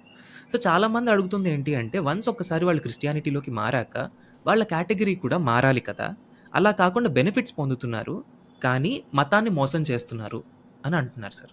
దానికి మీరేమంటారు? ఈ మధ్య ఈ వాదన వినిపిస్తోంది 2 రకాలుగా. ఒకటేమో మతం మార్చుకుని కూడా హిందువుల్లో భాగంగా ఉండి ఎస్సీ రిజర్వేషన్ పొందుతున్నారు. దానిలో కొన్ని సాధక బాధకాలు ఉన్నాయి. నిజం ఏంటంటే మన దేశంలో ఉన్న పరిస్థితుల్లో క్రైస్తవం పుచ్చుకున్న వాళ్ళు ఉన్న దానిలో కొంచెం ఆధునికీకరణ వైపు వెళ్ళారు. క్రైస్తవం ఆధునికమైన మతం అని కాదు. ఒక 400-500 ఏళ్ల పాటు యూరోప్లోనూ ఆ తర్వాత అమెరికాలోనూ కొంచెం కొత్త పంతులు తొక్కారు కాబట్టి ఆ మతం కొంచెం ఆధునికీకరించబడింది. దాంతో అది పుచ్చుకున్న వాళ్ళు కొంచెం మిగతా వాళ్ళతో పోలిస్తే కొంచెం విద్యలో కానీ మిగతా రంగంలో ఉన్నతంగా ఉంటారు. కాబట్టి మీరు ఆ రిజర్వేషన్ కొనసాగిస్తే క్రైస్తవ మతం పుచ్చుకున్న వాళ్ళకి ఈ దళితులుగా ఉండి హిందూ మత సాంప్రదాయంలో కొనసాగిన వాళ్ళు నష్టపోతారు. అదొక వాదన. దళిత క్రైస్తవుల వాదన ఏమిటి? మేము దళితులమే, ఇప్పటికీ మా పెళ్ళిళ్ళు కానీ మిగతావి కానీ అలాగే జరుగుతున్నాయి, మమ్మల్ని సమాజమే ప్రత్యేకంగా పరిగణించట్లేదు, కాబట్టి మాకు క్రైస్తవులుగా కూడా రిజర్వేషన్ కావాలని వాళ్ళు అడుగుతున్నారు. అసెంబ్లీలో నేను శాసనసభ్యుడిగా ఉండగా అకస్మాత్తుగా రాజశేఖర రెడ్డి గారు ఒక బిల్లు పెట్టారు అసెంబ్లీలో, ముందుగా నోటీస్ కూడా లేకుండా. దళిత క్రైస్తవులకి దళితులుగా రిజర్వేషన్ ఇవ్వాలని చెప్పాను. నేను నిర్ద్వందంగా వ్యతిరేకించాను. పరిష్కారం కూడా చూపెట్టాను. కేవలం వ్యతిరేకించడం కాదు, వ్యతిరేకించడానికి కారణం కులం అన్నది ప్రధానంగా హిందూ మతానికి పలుకుతున్న జాడ్యం. పుట్టుకతో వివక్ష అన్నది క్రైస్తవంలో ఇతర మతాల్లో లేదు. అలాంటప్పుడు దీన్ని ఇతర మతాలకు విస్తరించడానికి వీల్లేదని సుప్రీంకోర్టు విస్పష్టంగా తీర్పునిచ్చింది. అది పక్కన పెట్టింది. అయితే అదే సమయంలో ఒక దళిత వర్గానికి చెందినటువంటి కుటుంబం క్రైస్తవ మతం తీసుకున్న మాత్రం చేత ఒక్క రోజున కుల వివక్ష పూర్తిగా పోల. కాబట్టి ఏదో రకంగా రాయితీ ఒకటి ఇవ్వాలి. దాని పరిష్కారం ఏంటి? మిగతా వాళ్ళకి అన్యాయం జరగకుండాను, సుప్రీంకోర్టు తీర్పు ఉల్లంఘించకుండాను దళిత క్రైస్తవుడికి, కన్వర్టెడ్ క్రిస్టియన్స్కి, ఈ మతం మార్చుకున్నటువంటి దళితుల నుంచి వచ్చిన వారికి ఆల్రెడీ రిజర్వేషన్ బీసీసీ అని ఉంది. మనకి 1% పెట్టారు. మీరు ఉదాహరణకి మనకు 16% ఎంతో ఎస్సీలు ఉన్నారు. నాకు అంకెలు తెలుగు ప్రస్తుతం 3-4% దళితులు క్రైస్తవులు లేరనుకుందాం. 16%లో 4% పోతే 12% అవుతుంది కదా ఎస్సీకి. వాళ్ళని మినహాయించి 12% చేయండి. ఈ 4%కి ఖాళీగా పెట్టక్కర్లా, ఊరికే మీ బతికి మీరు బతకని అనక్కర్లా. వాళ్ళని దళిత క్రైస్తవుల్లో చేర్చండి. ఈ 1% బదులు 5% చేయండి. అప్పుడు మొత్తం రిజర్వేషన్ పెరగటలా. కానీ దళితులకు రిజర్వేషన్ అలాగే ఉంటుంది. దళితులు దళిత క్రైస్తవులతో పోటీ పడరు, దళిత క్రైస్తవులకు వేరే రిజర్వేషన్ అవ్వదు. ఇద్దరికి న్యాయం జరుగుతుంది. అంతేగాని ఇప్పుడు మాలా మాదిగ రిజర్వేషన్ కూడా ఏమవుతుంది? రిజర్వేషన్ పొందే వర్గాల్లో కూడా కొంచెం ఎక్కువ కొంచెం తక్కువ ఉన్నారు, ఇది వాస్తవం. దాంతో ఏమవుతుంది? అందరినీ ఒక ఘాటుని కలిపితే మళ్ళీ దీనిలో కొంచెం అణగారిన వాళ్ళకు పూర్తిగా అవకాశాలు లేకుండా పోయి మిగతా వాళ్ళు అన్నీ పొందుతున్నారు. ఉదాహరణకి రాజస్థాన్లో మీనాస్ అని చెప్పిన ఒక కులం ఉన్నది. వాళ్ళని ఏ కారణంగానే షెడ్యూల్ ట్రైబ్గా చేర్చారు. కొంతమంది చెప్తారు బ్రిటిష్ వాళ్ళ టైంలో చిన్న పొరపాటు జరిగింది, ఒక కామా పొరపాటు పడిందని. నిజం కాదో నాకు తెలియదు. అంచేత వాళ్ళందరూ కూడా ఇప్పుడు ఎస్టీలు. దేశంలో మీరు ఐఏఎస్, ఐపీఎస్, మిగతా పదవుల్లో ఎక్కడ చూసినా కూడా ట్రైబల్ పేరుతో వచ్చిన వాళ్ళు అత్యధికులు మీనాలు. మా ఐఏఎస్ బ్యాచ్లో 3 అన్నదమ్ములు ఒకే బ్యాచ్లో ఐఏఎస్లో చేరారు. వాళ్ళ తల్లులు వేరు కానీ ఒకే తండ్రి. 3 అన్నదమ్ములు ఒకే కుటుంబం నుంచి వచ్చిన వాళ్ళు ఒకే బ్యాచ్లో ఐఏఎస్లో చేరారు. అంటే ఏంటి? కొన్ని కులాలు రిజర్వేషన్ పొందేవారిలో కూడా కొన్ని విద్యలో, సామాజికంగా కొంచెం ముందు ఉన్నాయి. అలాంటప్పుడు వాటిని మళ్ళీ పునర్వర్గీకరణ చేయకుండా వాళ్ళకి నిజంగా అణగారిన వారి రక్షణ కల్పించకపోయినట్టయితే ప్రతి చోట ఏంటంటే మీరు రైలు పెట్టిలో కూర్చుంటే మిగతా వాడు రాకుండా నేను ఆపాల. అట్లా ఉంది తప్ప న్యాయం కావాలని రిజర్వేషన్ పొందే వాళ్ళకి లేదు, పొందని వాళ్ళకి లేదు. మనం ధర్మంగా ఆలోచించాలి. ఎవరికి నిజంగా ఈ రాయితీ అవసరము, తుది పరిష్కారం మంచి విద్య పెంచడం ఎట్లాగా, సమాజంలో నైపుణ్యాన్ని పెంచడం ఎట్లాగా, జాబ్స్ని పెంచడం ఎట్లాగా, ఇలా ఆలోచించకుండా ఈ చాలా కృత్రిమంగా సంకుచితంగా ఆలోచిస్తే సమస్యల వలన కూరుకుపోతాం కానీ పరిష్కారాలు రావు. సార్, రిజర్వేషన్స్ని ప్రతి 10 సంవత్సరాలకు ఒకసారి పెంచుతూ వెళ్తున్నారు. కానీ ఎస్సీ ఎస్టీ రిజర్వేషన్స్ అనేవి 1931లో తీసుకున్న డేటా ఆధారంగా, ఓబీసీ రిజర్వేషన్స్ అనేవి 1980స్లో తీసుకున్న డేటా ఆధారంగా ఇప్పటికీ అలానే పరిగణిస్తున్నారు. ఒక 10 ఏళ్ల కాలం అంటే ఒక తరం నడిచిపోతుంది, ఒక తరానికి అన్యాయం జరిగినట్టే. దాని మీద ఒక ప్రాపర్ రీసెర్చ్ చేయడం కానీ, ఒక కమిషన్ వేసి దాని రిపోర్ట్ని ఆధారంగా దాంట్లో మార్పులు చేయడం కానీ ఇవేం అవసరం లేదంటారా? గవర్నమెంట్కి ఏం పట్టట్లేదా ఈ విషయంలో? అంటే కమిషన్లు ఏర్పాటు చేస్తున్నారు కానీ ఏమవుతుందంటే కమిషన్లు కూడా రాజకీయ ప్రభావం నుంచి తప్పించుకోలేకపోతున్నాయి. ఇప్పుడు రాజకీయ నిర్ణయం చేసేవాళ్ళు ఈ కులానికి ఇంత జనాభా ఉంది, వాళ్ళు మనకు ఓటేసే అవకాశం ఉంది కాబట్టి అనుకుంటున్నారు తప్పితే సమాజంలో పేదరికం పోవడానికి, వివక్ష లేని సమాజం సృష్టించడానికి, అందరికీ అవకాశాలు పెంచడం కోసం రిజర్వేషన్ అనుకోవట్లా. నేను నిజాయితీగా చెప్తున్నాను. ఇది ఒక రాజకీయ అస్త్రంగా ఉపయోగపడుతుంది. కాబట్టి వాళ్ళు కమిషన్ కూడా ఆ రకంగా వాళ్ళకు అనుకూలంగా తీర్పిచ్చే కమిషన్లు పెట్టుకుంటున్నారు. వాళ్ళు ఆ రకంగానే ఇస్తున్నారు, లేదా మమ అనిపిస్తున్నారు. చిత్తశుద్ధితో చేయాలని చెప్పంటే ఉన్నదానిలో న్యాయం చేయటం. ఇందాక మనం అనుకున్నట్టుగా ఒకసారి పేదరికం నుంచి బయటపడి మంచి విద్య పొందే అవకాశం ఉన్న కుటుంబాలను రిజర్వేషన్ పక్కన చేసి రిజర్వేషన్కు ఉన్నటువంటి వర్గాల్లో నిజంగా అణగారిన వారికి అవకాశాలు పెంచడము, మరి మంచి పాఠశాల విద్యను, స్కూల్ ఎడ్యుకేషన్ క్వాలిటీ అందరికీ అందేట్టుగా ఏర్పాటు చేసి తెలివితేటలు ఉన్నట్టయితే ఏ కులంలో ఏ కుటుంబంలో పుట్టినవాడు ఎదిగే అవకాశం అవటము. ఈ రెంటి మీద దృష్టి పెట్టకుండా మిగతావన్నీ కూడా రాజకీయంగా వాళ్ళు చేసే ఏర్పాట్లు తప్ప సమాజం కోసం అనుకోబోకండి. లేకపోతే జాట్ రిజర్వేషన్ ఎందుకు చర్చ ఎందుకు వస్తుంది? పటేల్స్ రిజర్వేషన్ చర్చ ఎందుకు వస్తుంది? మీకేమైంది? రాజస్థాన్లో జాట్లకు రిజర్వేషన్ ఇస్తానని చెప్పని విజయరాజ సింధియా గారు ప్రకటించారు ఎన్నికలకు ముందు. జాట్లేమో అగ్రకులం కింద పేరు పొందారు ఉత్తరాదిన. జాట్లకు ఇస్తామనగానే గుర్జర్లు వెంటనే పోరాడారు. వాళ్ళు బీసీ అయితే మరి మేము బీసీలం, మావన్నీ వాళ్ళు కొట్టుకుపోతారు, మాకంటే వాళ్ళు ముందున్నారని చెప్పని. అందుకని వీళ్ళు ఏం కోరారు? మాకు ఎస్టీ రిజర్వేషన్ కావాలన్నారు. వీళ్ళు ఎస్టీ అనగానే మేనాస్ అంతా ఉద్యమం చేశారు. వాళ్ళు ఎస్టీ వస్తే వాళ్ళు కొట్టుకుపోతారు, మాకేం కావాలని చెప్పని. ప్రతివాడు కూడా నా వర్గం కొట్టుకోవాలి కొట్టుకుపోవాలి అంటున్నాడు కానీ న్యాయం జరగాలి అంటలా. ఈ పచ్చిగా చెప్తున్నాను, నిజంగా రాజస్థాన్లో జరిగింది. వాళ్ళు ఢిల్లీకి పక్కన ఉన్నారు కాబట్టి ఢిల్లీ మొత్తాన్ని స్తంభింపజేశారు, రహదారుల్ని రైళ్లని. ఇది కాదు రాజ్యాన్ని నడిపిన తీరు. మన సమాజంలో నిజమైన ఆరోగ్యకరమైన చర్చ కావాలి. అన్ని వర్గాలు పెరగటం కోసం ఏం చేయాలో ఆలోచన చేయాలి. అది చేయకుండా పేదరికాన్ని కొనసాగించి పేదలను ఓటు బ్యాంకులుగా మార్చి అధికారమే సొంతంగా అనుకుంటున్నాం. అందుకే నెహ్రూ చెప్పారు, if India wins who loses. దేశమే గెలిస్తే ఓడేవాడెవడు? If India loses who wins. దేశమే ఓడిపోతే గెలిచేవాడెవడు? దేశ ఆర్థికాభివృద్ధిని పెంచడము, దేశంలో అందరికీ మంచి ప్రమాణాల విద్య అందడము, ఈ రెండే పరిష్కారాలు. మిగతావన్నీ కూడా తాత్కాలికంగా వేసే మాటలు మాత్రమే. సార్ అసలు ఇంకా మన ముందు ఏముంది సార్ రిజర్వేషన్స్ విషయంలో? మనం ముందుకు ఎలా వెళ్ళాలంటారు? గవర్నమెంట్ కానివ్వండి, ప్రజలు కానివ్వండి, కొంచెం క్లుప్తంగా చెప్తారు. నేను ఇందాక చెప్పాను, ఇప్పటికి కూడా చిత్తశుద్ధి ఉంటే రాజకీయంగా కూడా సాధ్యమే. ఇందాక నేను చెప్పిన ఫార్ములా ఏమిటి? రిజర్వేషన్ పొందుతున్న వర్గాల్లో ఒక స్థాయికి మించి ఫలితాలు పొంది వాళ్ళ పిల్లలకి మంచి చదువు నుంచి ఏర్పాటు ఉంటే వాళ్ళని తొలగించండి అని చెప్పని. నష్టపోయే వాళ్ళు ఎవరు లేరు, బాధపడే వాళ్ళు ఎవరు? Microscopic minority. కొందరు కలెక్టర్లు, కొందరు డాక్టర్లు, కొందరు ఎమ్మెల్యేలు బాధపడితే అది సంఖ్యలో ఎంతమంది ఉన్నారు? ఆఫ్టర్ ఆల్ వాళ్ళకి బలం ఉండొచ్చు, సంఖ్యాబలం లేదు.